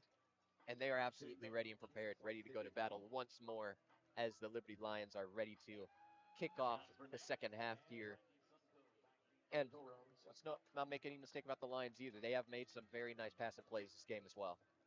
And something I'm interested to see is Brady Goodman, can you take care of the football in this second half on this first drive? Super important to have some momentum going into the second half. Absolutely, and I don't know if anybody else noticed the second quarter, nobody scored. Nobody scored in that second quarter. The Toros really were able to figure out the game plan post first quarter and have really locked down ever since. As we're getting ready to kick it off here, and we are underway in this second half. And it is going to be short of the end zone, going to be fielded near the 5-yard line, going a little bit up the middle, and he's going to get stopped a little bit past the 20, where Brady Goodman is going to be right back out onto the field to lead this offense once more. And Sumko having some really positive kickoff returns in this game, hoping to revitalize the squad, give them some energy. Let's see what happens. Making something out of nothing, absolutely, as they are going to be spotted at the 21-yard line.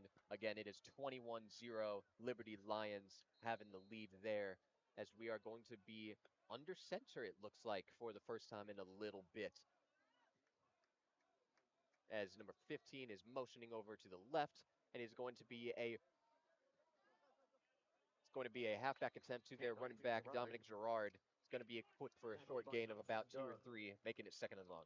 Yeah, and I spoke about Gerard's energy level coming into this second half. First play of the first drive of the second half. What do? They give him the ball for a quick rush. Yeah, it's going to be a 2nd and 9 here for the Toros. A quick motion by number 10. And it is going to be another halfback attempt to the outside, cutting it inside. A nice little juke to the first down marker, close to the 39-40 yard line. Again, Dominic Gerard once again on another halfback attempt there. Gerard with a slick juke, moving the chains for the Toros. Seems to me like he has enough energy for this second half. Well, we hope that energy translates over to the defensive side as well, continues to translate on both sides of the ball. As it's going to be a pitch right over, rolling out to the right, a quick catch, and it looks like it's going to be deflected. Pass broken up by Owen Dalton. Yeah, just on the left hash for Goodman, rolling out to the right. You could tell he was debating whether or not to sling that ball to his receiver in Sumco, but just a fraction too late, ended up incomplete. Yeah, another dangerous throw. They were able to, earlier in the first half, had a similar play there where they were all over that flat route, and it's going to result in a 2nd and long here for the Toros.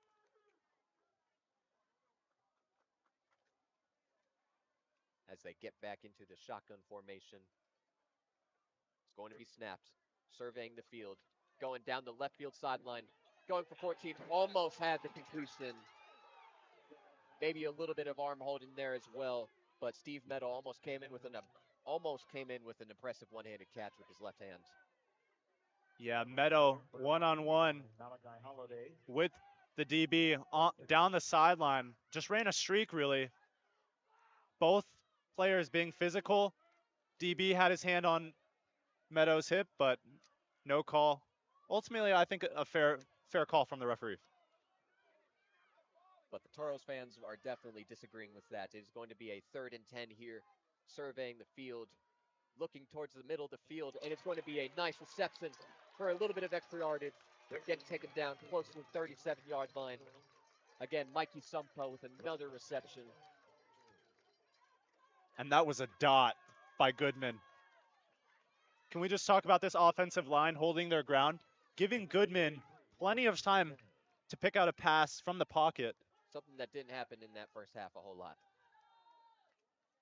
And it's going to be snapped, surveying the field, looking right, and it's going to be over the head, a dangerous throw. Pass intended for Zachary Galaviz, junior wide receiver. Yeah, just a little bit too quick on that one for Goodman. Ball kind of sailed on him as he threw it. Very fortunate that there was no Lion defender there to intercept that one. Dangerous throw indeed, as we are going to come up on a 2nd and 10 here at the 37-yard line. Again, 21-0 with 10 minutes, 30 seconds left to go in the quarter. And it's going to be snapped, rolling to his right. And it looks like he is going to go deep. And that is open. Oh, and he just missed him. Galaviz again, just right through the fingertips. Would have been an amazing diving attempt. But instead, it's a 3rd and 10. And again, eyes down the field. Majority of the eyes down the field for this play on Galaviz, but not talked about nearly enough. Gerard's blocking, helping out the offensive line to keep Goodman in the pocket, give him some extra time to get that ball just off the fingertips. I like what I'm seeing here from the Toros in the second half. It was a nice disguise going into the flats, pretending to just stay in the flats and then go deep. And it is a 3rd and 10, surveying the field, and he is going to get trounced. What a sack. That is going to result in a 4th and long. Hudson Dunn once again on the sack, making plays for that Lions defense. And wow, what a hit. Just as we think the Toros are gaining some momentum, Goodman really just gets hit in the mouth. Yeah, Dunn already with 4 sacks on the season, just continuing to get plays, get after the quarterback, and continue to make an impact for this Lions squad. But it will result in a 4th and 17 at the 45, and it looks like the Toros will be punting away here.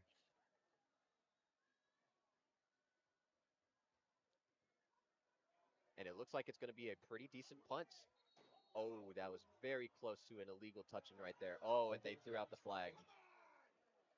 And Brody feels good. It's illegal contact there, but Flag on the play. it's a little. It's illegal contact, is how I'll describe it. But an unfortunate play right there that, would have had them in a pretty difficult spot regardless. Liberty would have been inside their 15, which would have been really, really nice for this Toros defense, but it's an unfortunate mistake there. Yeah, and the refs calling that illegal contact, but I saw some holding on the junior Zeth Thus on that kick, on the punt. Not called. Unfortunate if you're the Toros, but I know you walk away with nothing on the offensive side of things after that drive, but you have to be impressed and slightly more optimistic about what your offense can provide for you moving forward throughout the rest of this game. Yeah, Toros offense, watching film here on the sideline, is it's going to be a run attempt bounced out to the outside On the carry. for a pretty decent gain there for the Lions. Dominic Lombardo coming in on the play, and it looks like there's a flag on the play. being thrown by the ref. Let's see what the play is right here. Just a heavy run. He moves bodies. Called against Mountain View. And it looks like a Mountain View penalty there as well. They're going to continue to move the chains by way of penalty.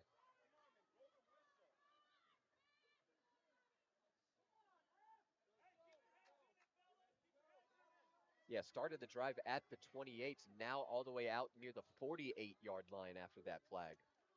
As they're going to be in shotgun formation, a quick pass right out to the left, quick screen play, and it seemed like they were all over it for a diving attempt to get to about a second and medium for the Lions. Run down. Lombardo, extra effort, just refusing to go down.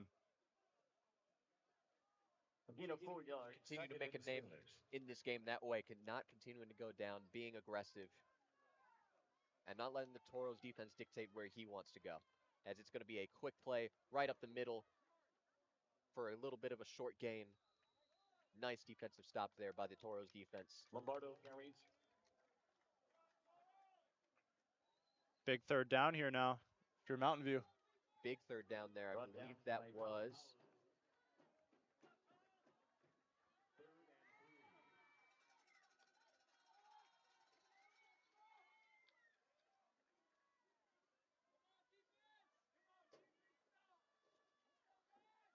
Again, a third and about 3 at the 45, as it's going to be another run right up the middle, and it looks like it's going to be close to a first down. Time to Esteban Demby Lamas. And Demby Lamas, again, making the play, getting the first down there. Rain Curiel there on the tackle. In on the tackle was number 11, Rain Curiel. First and 10 from the 40. Interesting way to come out here for the Lions in the second half. They came out throwing the ball effectively in that first half, and now it's been all run. It's been chewing the clock, absolutely, as we are getting down to about 7.5 minutes left. And it's going to be a wheel route to their running back, number 17, going right down the field, cutting it upfield for the touchdown. Number 7, Braxton Wynn. Braxton Wynn there for the touchdown once more. 27-0, Liberty Lions. Yeah, and Mountain View showing a blitz there. Hitting Wynn in the flat. Just made it look too easy. Juke move past one defender, and he's in the end zone for the Lions' 4th touchdown of the night. As the Lions get ready to kick this extra point up. And it is good, making it 28-0 again, 7 minutes and 34 seconds left on the clock. Again, an interesting strategy here by the Lions, going shoe clock to start the third quarter. What's the strategy in that, doing it this early? Yeah, I think they already put the points that they wanted up on the board. For them, it's just about getting out of this game with no injuries, packing up the stats. They already packed the stat sheet when it comes to passing the ball. What can they do on the ground? And they have 2 dynamic runners in Lombardo and Demby Lamas. So really just getting in and out of this game without any injuries and adding to their season's tally. And for Mountain View, you got to feel for them because they've had better play in this second half with that drive. Yeah, just a couple of unfortunate flags that got thrown over there. But now that we are at around 7.5 minutes, close to halfway through this quarter, I imagine them going back to their ways in the first half. Attempting a lot of passes, a lot of quick game, screens, flat routes. Still being a little bit more of a sense of urgency.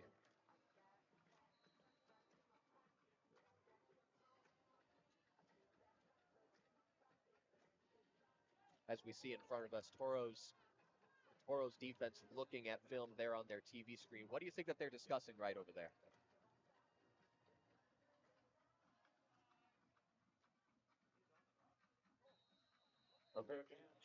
Yeah, and it looks like the defense is just going over the set scheme that they had in that last line's drive.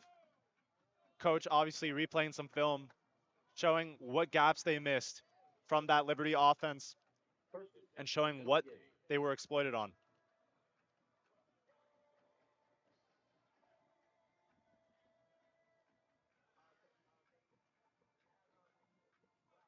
As it did look like there was going to be a bit of a knee down right near the 27-28 yard line, and it will be 1st and 10 there right at the 28, 7 minutes 33 seconds left. 28-0 Liberty Lions up.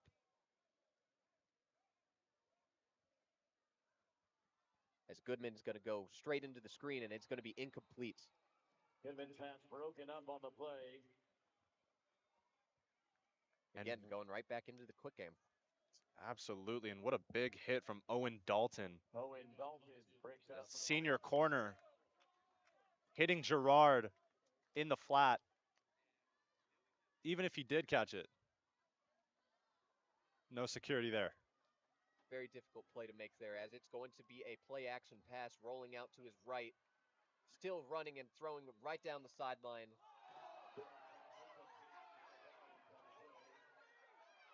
And a little bit of ruckus here over by the Toros fan base. For the Lions, Justin Dix. As it's going to be a 3rd down play call right here for the Toros offense. Yeah, and a controversial play there. The Toros fan base not happy with that one. Arnett catching the ball, getting tackled after the whistle was blown dead. And yet they're yet to see a flag in their favor. Certainly not in this half. A little bit unfortunate for them there. As we are going to enter in shotgun once more, 3rd and 10. Surveys the field, looks over the middle. A nice catch. Oh, and it gets poked out. Man, what a hit right there. Broken up by the Liberty Lions, intended for Steve Meadow. Malachi Holiday is playing no games with this Toros offense. He just laid down a huge hit on Meadow. Mountain View, arguably Mountain View's most electric player in this game. And he's strutting off the field. I know he felt that one, Meadow did. And I know that he's certainly wishing that he could take that back, corral the ball in there that time. But it looks like we are going to be entering special teams mode as they are getting ready to punt here on this 4th and 10 at the 28-yard line.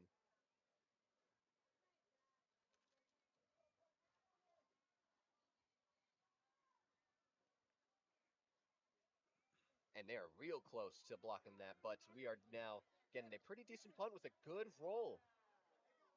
Very good roll, getting stopped at around the 29-yard line. Toro's defense trotting back out onto the field. Man, if anybody's been delivering for this Mountain View team, it's been special teams. The punts have been outstanding. Rolls, getting themselves in good position, giving the defense a whole lot of favors as well.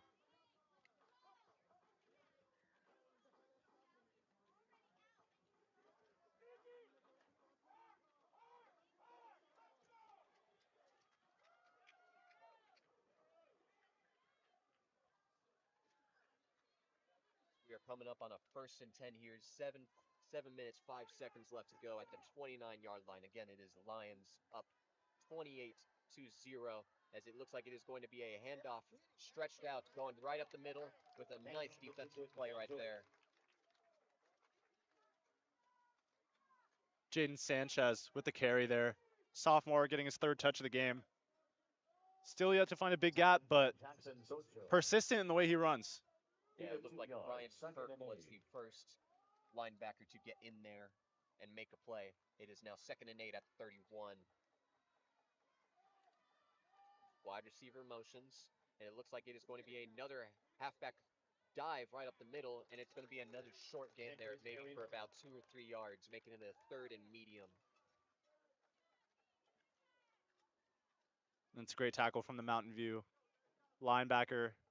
Yeah, it looked like it was Rain Curiel here making the play there first. He doesn't make that tackle. Who knows where Sanchez is going? As it is a gain for 0, it is going to be a 3rd and 8 here at the 34 in shotgun formation. Surveying the field, looking right, rolling out to his right, going closer to the sideline, heaving it down the field, and it is going to be a catch. Oh my goodness. And he is turning on the Jets down the sideline, diving into the end zone. Touchdown Lions. That is ridiculous. Braxton Wynn mossing the defender, Jasper Lake, the safety, the senior safety. Making plays all game on that defensive side. It looks like he did get a hand on that first. My goodness, Braxton Wynn, the sophomore, showcasing his athleticism. And this might be coming back.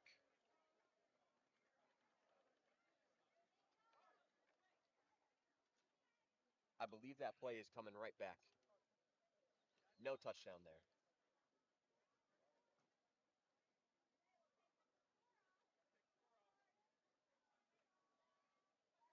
And there's the flag that goes in the Toros' favor.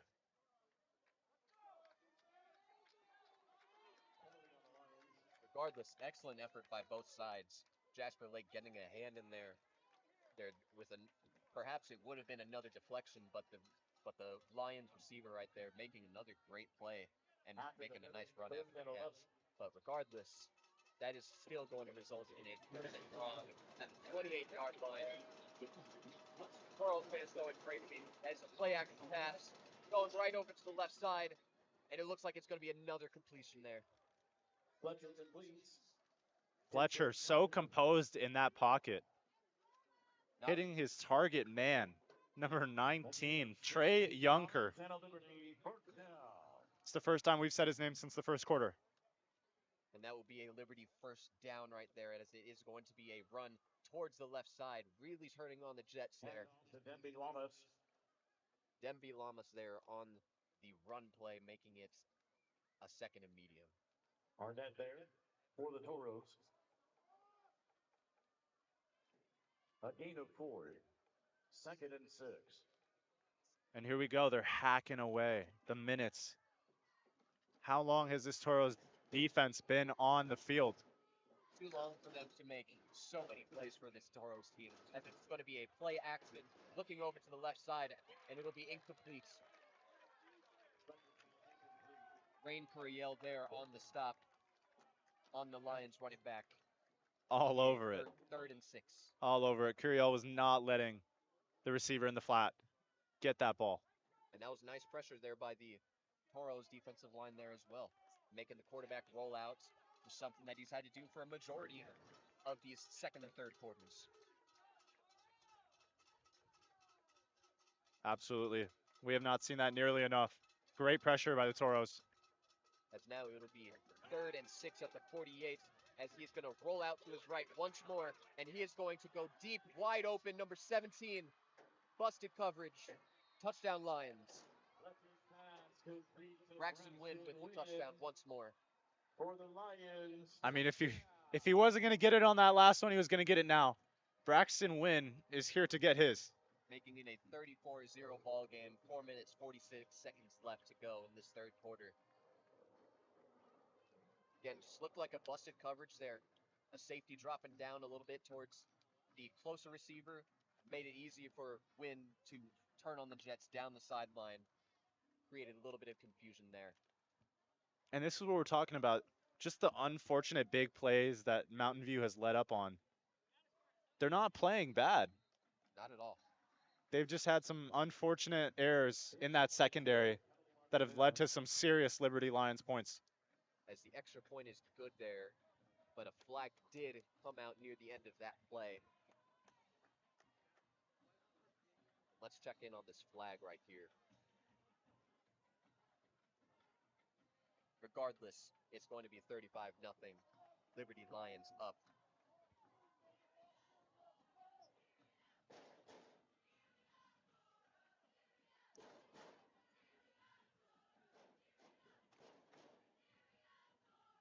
Toros fans, once again, getting right back into the spirit.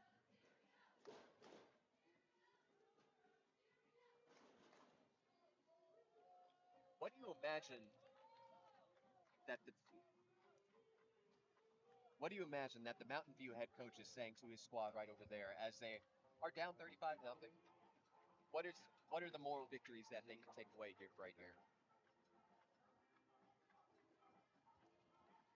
Yeah, honestly, I think the conversation between him and his team is just hang in there, guys. You know, we're halfway done with this, a little bit more than halfway done with this third quarter. It's 35-0. It's 5 touchdowns. Can we just put up some of our own points? You know, show some courage, show some fight. Whether or not we win this game, hey, can we put some points up on the board? I'm sure that is the message being sent over to the Toro squad, a team that we are repeatedly saying all night long, not playing bad, playing with great effort, making plays on both sides of the ball. We continue to talk about the luck not going the Toro's way tonight, but get some points out on the board, continue to drive down the field, carry a little bit of that positive momentum in this later parts of this third quarter and the fourth quarter, taking the practice next week. As this kickoff is now going to be kicked off at the 45-yard line in Lions territory. Going to be a short kick here.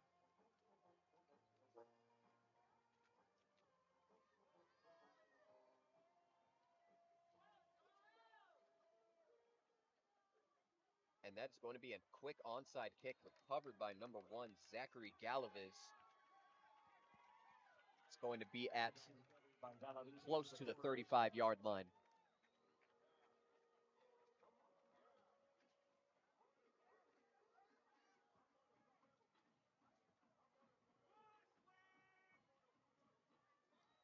And there's a lot that this Mountain View team is going to have to learn from after this game.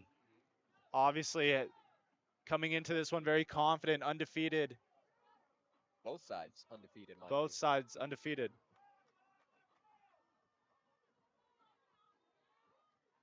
Now we get to see this Toros offense back in action. Brady Goodman in the shotgun formation. 13 motioning over to his right. And he's going to look to pass, looking right, surveying the field. Pump fake, and he's going to scramble right up the middle, close to the first down marker. And it will be a first down, marked down at the 46-yard line. 11-yard rush play by Goodman. Good rollout. It's a very good rollout, very smart to pump fake there and continue to make plays with his legs. Yeah, and Brady's been super intuitive all night with that. He's had some unfortunate luck with the offensive line, maybe letting up a few sacks, but overall, great adjustments. And great dot there to Galaviz. And that was a catch, in fact, by Galaviz. It is going to be a second and short here for the Mountain View Toros. Continuing to drive down the field, gaining some positive momentum to carry into these next couple of minutes. As Gerard motions over to his right, shotgun snap, surveying the field, looking left, and it looks like a pass interference is going to be called there by the Lions defense. Pass intended for Steve Meadow once more. And finally, the Toros getting the pass interference call in their favor. Great ball by Brady, just to make that call a little bit more difficult for the referee to make. And that's a good use of hands by Meadow as well, to be able to initiate the contact, sell the contact, and to put his team in a better position to potentially score here on this drive. As that ball will be moved a little bit ahead of the 35-yard line, 1st and 10. Goodman in the shotgun formation once more. Surveying the field, looking right. It's going to be passed to his right, caught. Close to the first down marker. Sumko with a great snag there. Super imperative that he held onto the ball. A nice simple in route, making it very easy to make himself available to Goodman, his quarterback there, as we come up on a 2nd and short. As he is rolling out to his left, pump faking, tossing it right over to number 13, and that's going to be a touchdown. Touchdown Toros. Taylon Arnett with another touchdown grab on the season. His 4th of the year.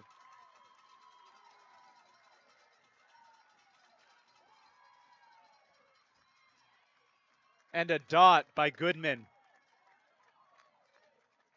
This is what we've been wanting to see from the Toros offense all night long. What we knew they were capable of. Great catch by Arnett. Great find by Goodman.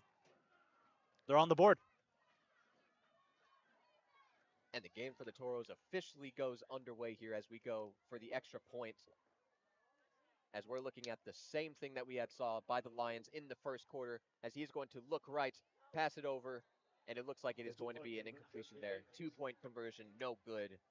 It is Lions 35, Toros 6, 2 minutes, 19 seconds left to play.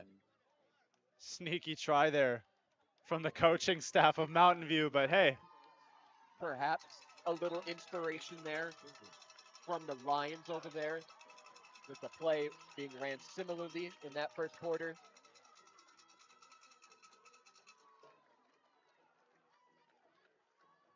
And how much do you think the Liberty coaching staff is ripping into their team for letting up a clean sheet?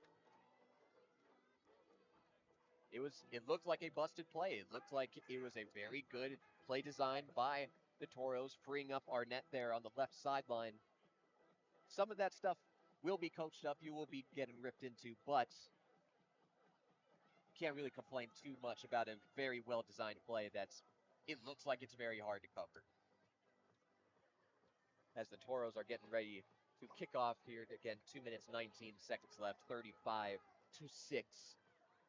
Liberty Lions up. And again, what are we talking about? That positive momentum. What can you take into next week that you can look at and say, we can continue to do that in the games in the future? It looks like it's going that way. Absolutely, Ian. And I think ultimately both sides have a lot to work on. Liberty obviously just leaving their eye off of Arnett on that last play, and they get punished for it.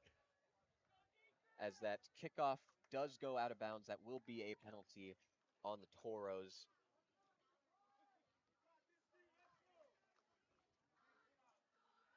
Lions offense going ahead and huddling up with their coach right before they end up trotting the field, where the Toros, they're ready. They are simply ready to get out there and make a play once more. And what confidence a touchdown will give you. Haven't quite been fortunate enough to score yet in this game. Finally putting up that first touchdown by Arnett. Now let's see what they can do on the flip side of the ball. It looks like we have trips out to the right side in the shotgun formation. It's going to be a quick screen out, and they are all over that as he escapes the tackle. A nice play there by the Liberty Lions wide receiver, and another great play by that Toros defense to be all over that, stop it from being a big gain, and it's going to be 2nd and medium. Yeah, Javon Clemens, great spin move, avoiding the loss, and ultimately gaining 7 on the play. 14 motioning out, surveying the field, going over the middle of the field, is going to be caught, and he's going to continue to go up, burst right up the middle for a touchdown. Liberty Lions for the Lions, touchdown. Brody Pilgard there on the reception, really turning on the Jets there. 41-6 Lions. Boy, oh boy, did Pilgard turn on the Jets there. Catching the slant. Secondary couldn't even get close to him on that one.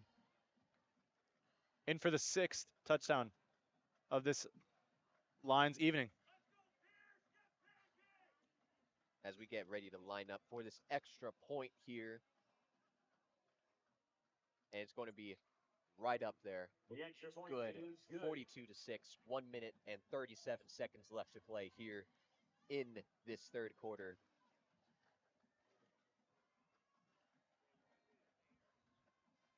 Not what you want to see if from the Mountain View perspective, simply because you had just put points up on the board, hoping to get a stop, gain some momentum, maybe potentially starting to come back into the game a little bit, but never good to just concede after you score an impressive touchdown on a long drive. Absolutely there, Roman. We're getting ready to kick off here. Again, credit to this Liberty Lions squad. This is a team averaging 34 points per game this season so far, going well above their season average so far. Really getting the passing game going here, which is something a little bit different from their balanced running attack that they have implemented the last couple of weeks. And the name of the game, or at least the defensive game for the Toros, has just been letting up big plays. When they keep the ball in front of them, it's harder to get past them. Absolutely. As the ball is on the tee, getting everything ready to kick off for this possession. Another deep kick this time around. Everything else has been dribbling up the middle for a majority of this half. It's going to be a touchback there. They will start at the 20-yard line. Brady Goodman right back out onto the field to try to make another play once more for this Toros offense.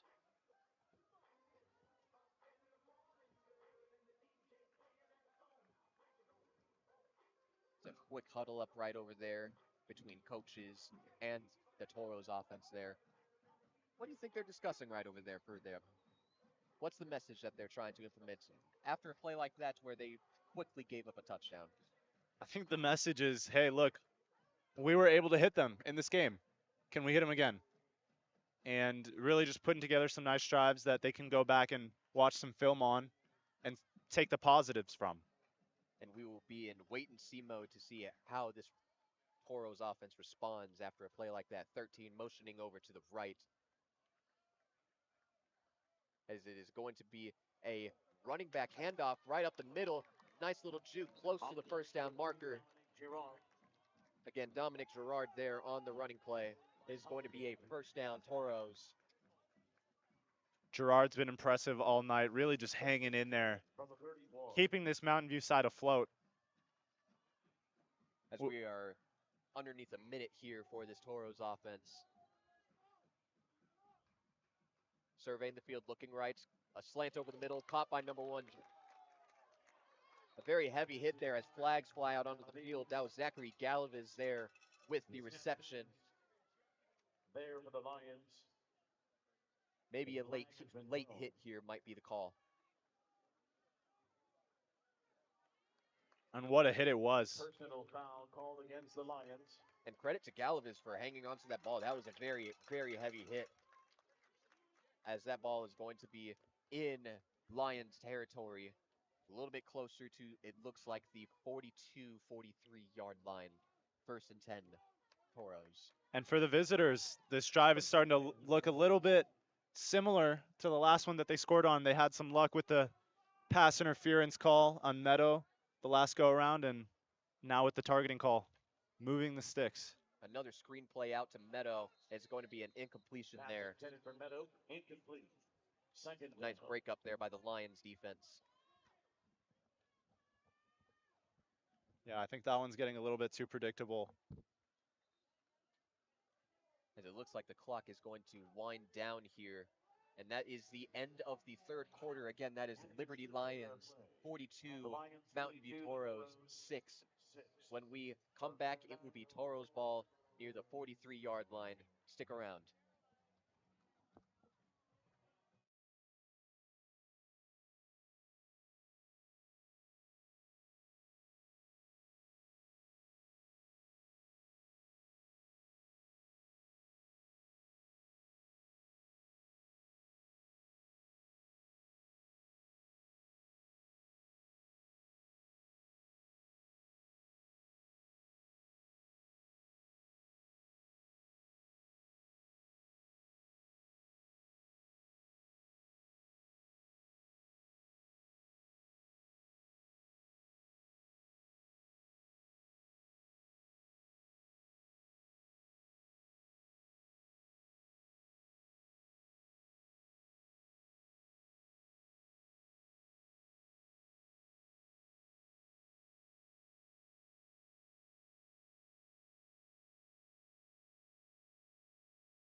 And welcome back as we are starting the fourth quarter here.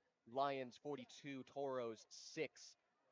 It's going to be a shotgun snap rolling to his right, looking towards the flat. Might be going deep to number 13, and that's going to be caught at the 20. A nice little juke move, continuing to make plays and get inside the 10. It's going to be first and goal for the Toros. Taylor Arnett, again, continuing to make plays for this offense here. Yeah, that was a filthy move by Arnett. Great way to catch the ball, secure it, hit the juke move on the defender, and get inside the 10-yard line. Now it's first and goal. Split between 3 defenders, mind you, as they are going to continue to be in the shotgun formation once more. Galaviz motioning over to his left as they're going to roll left, hesitating, passing it over to the sideline. It is going to be a nice catch there. I believe that is Galaviz on the catch once more. It is going to be a second and goal closer to the 3-yard line. And Goodman took a big hit on that one, walking gingerly. I think the linebacker just got to his leg there, shaken up a little bit, but he's tough. Looks like he'll stay in there. And that's a good sign that he is staying in there. He is tough as nails, taking a ton of hits, being able to move on the fly, scrambling, continuing to make plays in the running game and being physical there, and still being able to take hits like that is something that every quarterback should be trying to develop in their game, a level of toughness. Yeah, and honestly, that toughness, what it really boils down to as well is just the leadership that he has over this squad. Being the example, setting the example for the team when they haven't necessarily put together their strongest drives, coming back out and showing that they can score, that they can take this team down the field. As the Lions defense is already back out there, Toro's offense continuing to discuss things. What do you imagine the play being right here?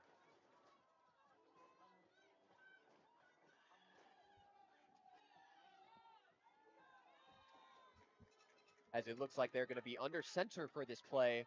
It's going to be a quick handoff right up the middle, and he's going to be stopped short. Interesting third down here now for the Mountain View Toros. Can they get in on this drive? It looks like that was another handoff there to Dominic Gerard. As they come back out, right under center once more. It's going to be a shot, play action pass right to the right side, and it's going to be another touchdown. Toros. Taylor Arnett again once more with the touchdown. 12-42.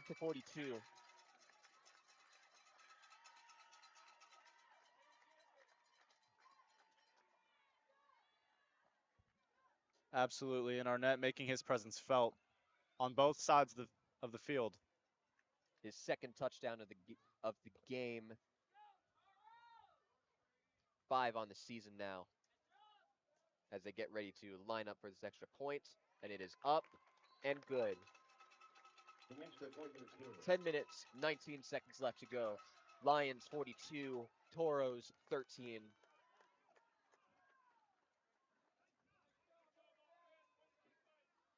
Again, I have in my notes here just to talk about Mountain View for just a second, to keep an eye out on this duo between Brady Goodman and Taylor Arnett. Again, 4 catches, 115 yards in his last game, 2 touchdowns there. Another 2 tonight, 5 on the season. Really beginning to develop a rapport with this quarterback. Yeah, and they've started the season very strong. Not only those two players, but new head coach Andy Litton. It's his first season at Mountain View, coming over from Horizon, and before that, being an assistant coach at Chandler Hamilton.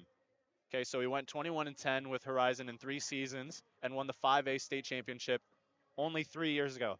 This is a coach that has massive potential, and I know the scoreboard doesn't necessarily reflect that at the moment, but hey, this is his third game with this new team. It's going to take some time to get adjusted, and I'm optimistic about their season.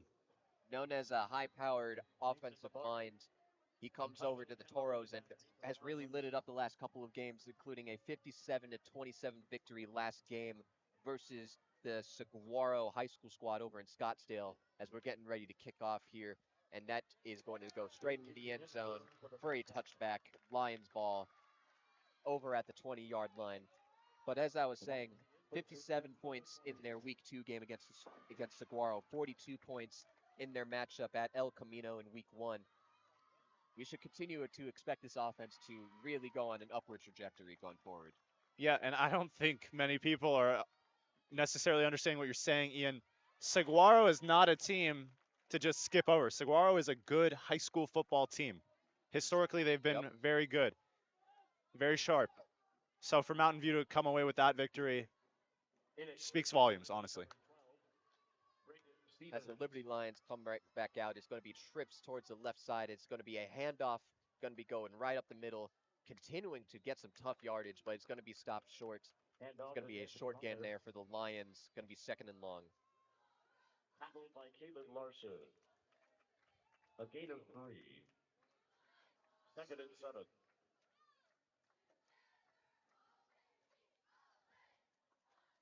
And again, the clock just continuing to tick down for this home team. Going right back into 2 clock mode once more, as we're coming up on 9.5 minutes left in the game.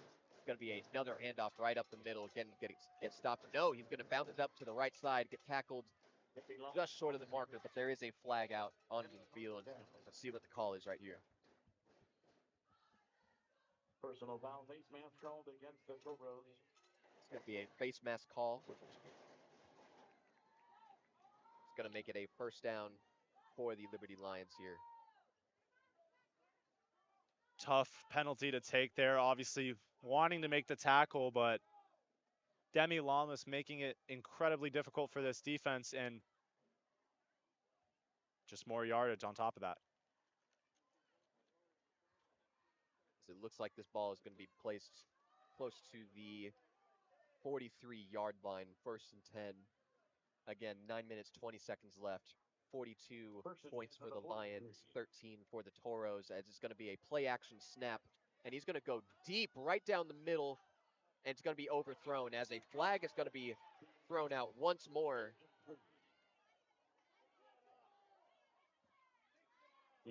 Again, that was Meadow on the coverage, and it might be a penalty on him on that Mountain View Toros defense. Yeah, and an incredibly obvious flag here. Obviously, the visiting fan base not happy with that call, but he grabbed him around the waist, and you can't do that. And great effort by the receiver to really sell the call, too. If he hadn't extended, who knows? Passionate fan base, mind you. They have been screaming and shouting all night, as it's going to be a screen play to the left side. Going to continue to go left down the sideline, and it's going to be tackled close to the marker there. Pass is caught by Connor Williams. Jasper Lake and Myron Christensen there to make the play.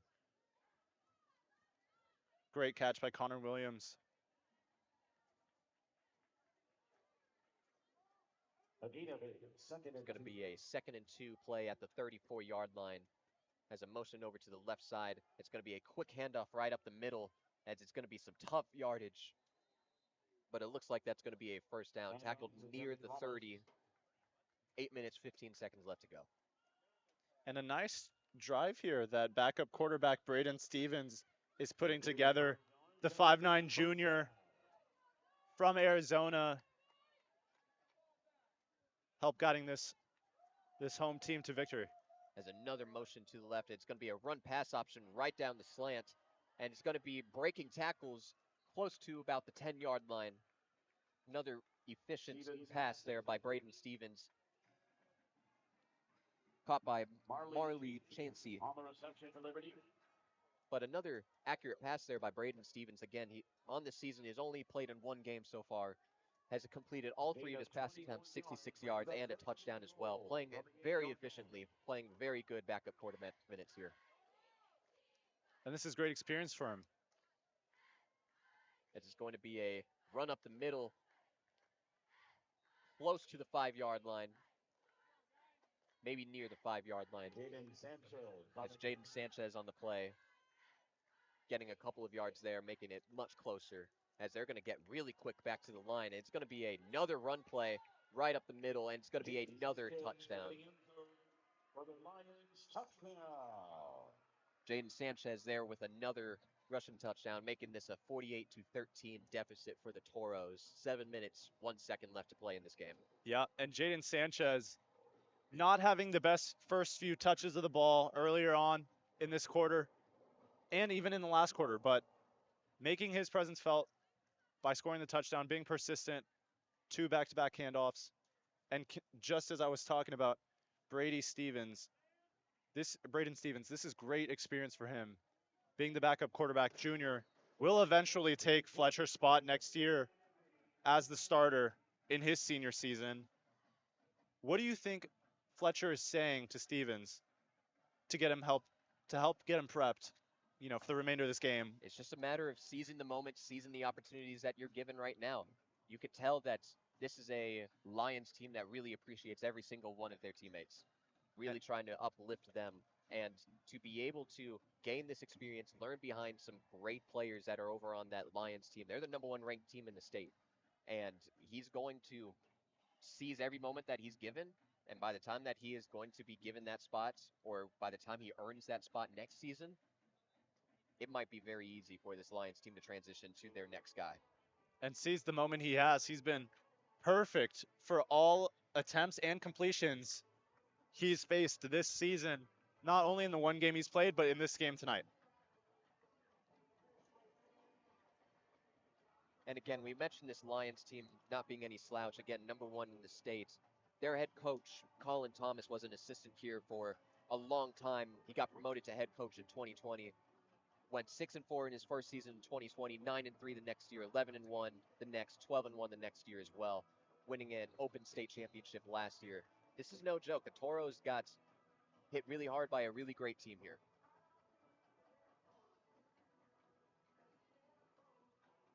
As the Lions get set to kick off here, again, 7 minutes, 1 second left to play in the fourth, 49-13, as it's going to be a dribbler down the field, and it's going to be recovered and returned. And it's going to be right up the gut, and it's going to be tripped up near the 40-yard line. Another really good return there. And you saw Mikey Sumko making another play in the return game. Another play in the return game. Could have let that one roll out of bounds, but knew that he would get positive yardage off of the return. And a smart decision. Yeah. As we are going to have a running clock, it looks like, the rest of the way. 6 minutes, 30 seconds now remaining in this game. As it looks like Brady Goodman is going to remain in this game, finish out the rest of these drives.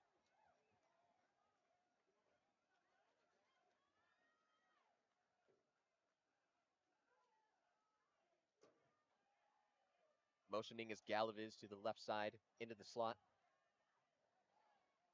As it's going to be a rush attempt right up the middle, cutting a little bit more inside. A little bit of an awkward cut there as well. But a nice 6-7 yard gain to make it second and short. Dominic Gerard once again making the attempt there. And Gerard, you could tell, visibly frustrated limping off a little bit. Seems like something happened with perhaps his Achilles or the back of his ankle there. Wanted more yards, but just stumbled. Yeah, a little bit of an awkward cut as he was trying to turn upfield. But we are going to be in a 2nd and 4 situation. He's looking left, continuing to look left, and it's going to be a little bit inaccurate. Pass attempted to Steve Meadow. It's going to be a 3rd and 4 here at the 46-yard line. Yeah, just some miscommunication there. Meadow seemed like he was on a hitch route on a comeback, whereas Goodman wanted to hit him on the inside. 3rd and manageable here if you're Goodman and this Toro offense. Inching closer to Lions territory is the Toros as we're coming up on a 3rd and 4 here at the 46. Now we're under 5 minutes left to play here. Gallup is motioning once more into the slot on the left side as he's going to continue to look left, and it's going to be another completion there by Galaviz there near the 47, 46-yard line, entering Lions territory, 1st down. And that's a great catch from Galaviz. Obviously, the upperclassman, the junior, way to get up and then quickly down with the ball after that catch to avoid the heavy hit from this mean Lions secondary. As they're going to go real quick, rolling out to his right, and he's going to continue to look right, going for Galaviz, and it's going to be a completion. Flag on the play, but a nice reception near the 15-yard line.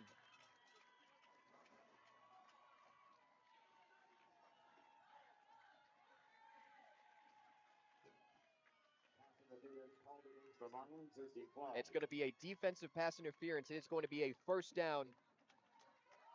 1st down, Toros. Again, amazing catch there by Galaviz there. And Goodman staying with his first read, Galaviz, the whole way. Pump faked the flat hitch route, hit him for the wheel route up the sideline, one-on-one with the defender.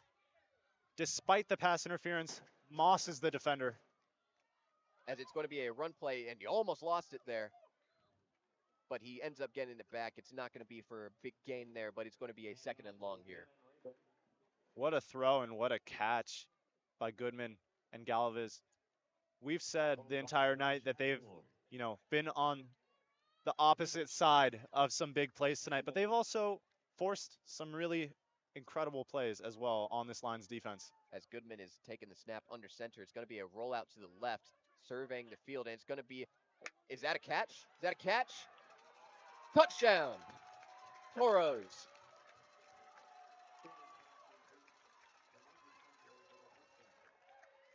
I believe that's by Mikey Semko, 49-19.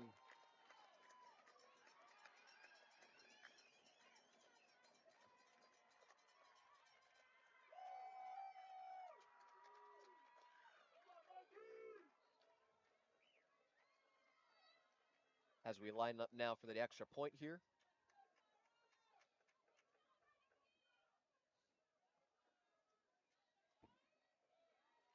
And it is good, making it a 49-20 ball game. 3 minutes, 14 seconds left to go. Man, Roman, what a gorgeous catch there by Semko, rolling out to his left, having to make a difficult adjustment, and gets them on the board once more. Yeah, and you know what? If he didn't make that catch, I think he would have been really disappointed in the referee because the defender's hands were all over him and no flag to be seen. Great adjustment by Semko. How many times have we said his name in the second half? He's been outstanding, and not only doing it on the offensive side, but really making sure that his team knows he's putting in the effort on all sides of the ball. And it's not just him. It's him. It's Gerard. It's Meadow. It's Arnett. Arnett with the hold on special teams. For people who don't know, he's the holder. There is no player that is too big for any position on this team, and ultimately that's what you like to see out of the character of these young players. Absolutely, this is a very tough-minded squad. Very tough-minded squad as they're getting ready to kick it off here. Again, 49-20 Lions, 3 minutes, 14 seconds left to go. Getting the tee up there.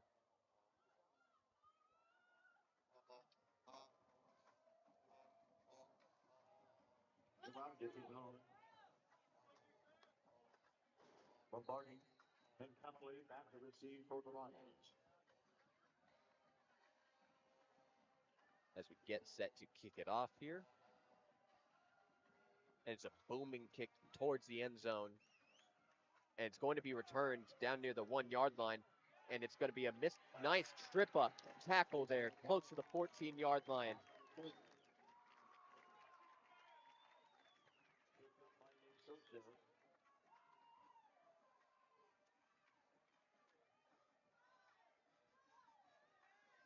Tackle on the play by Sosha here. And what a tackle it was. Making sure that the Lions kick returner didn't get past the 15-yard line. First and 10, Bronco 14. A nice shoestring tackle it was right there as the clock continues to run as we're coming up on 2.5 minutes left. It'll be first and 10 on the Lions, 14, 49 to 20. The Lions are up.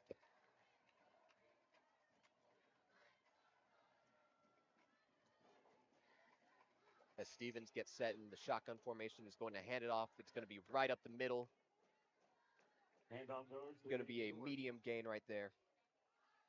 Coming up on a second and medium here. Now at quarterback. And with the running clock, this is all about time management and how you can apply those skills in this offense for the Lions. Now there, I totally thought that there was going to be a 2-minute warning there. I completely forgot the rule right there as it's going to continue to run down with Stevens back in the shotgun formation. Again, they are running this play clock down as the play clock is coming down to about 10 seconds here. Getting the sense that this game is going to be coming to an end real soon as it's going to be a wide zone handoff to the left side. Source on the carry. With Source on that carry there, close to the first down. Good tackle by Meadow. Again, it's 6 yards. How many times have we said his name as well? Making his presence felt on that tackle, Yeah. making sure that the running back did not get the edge. A cornerback doing the dirty work. You don't see that a whole lot. So you can tell like all of these guys are really well coached and really want to get their hands on the ball. Speaking about getting their hands on the ball, this is Andrew Badari, senior quarterback, 6 foot. His first drive for this Lions offense. Coaches sharing the time amongst 3 young quarterbacks. As it's going to be another handoff right up the middle. It's going to be a large gain there for the Lions. Source carries. With Source on the run as well as we come up on 30 seconds left. Everybody is beginning to line up here. And it does, in fact, look like that will be ball game. 15 seconds left. Everybody is trotting off the field. Again, this was a very great showing by both sides of the ball. Liberty a little bit more, but Mountain View going ahead and creating momentum for themselves in future games. As next game that they will be playing at will be at Valley Vista week 4, then at Desert Ridge in week 5 on September 27th, and then week 6 at Westwood on October 3rd. Again, this was the Liberty Lions taking the victory here, 49 to 20. The Lions improved to 3-0. The Toros come back to 2-1 and getting ready to make a statement for next game. My name is Ian Monhe. Next to me is Roman Martinez. We appreciate you guys for watching, and we will see you all very, very soon.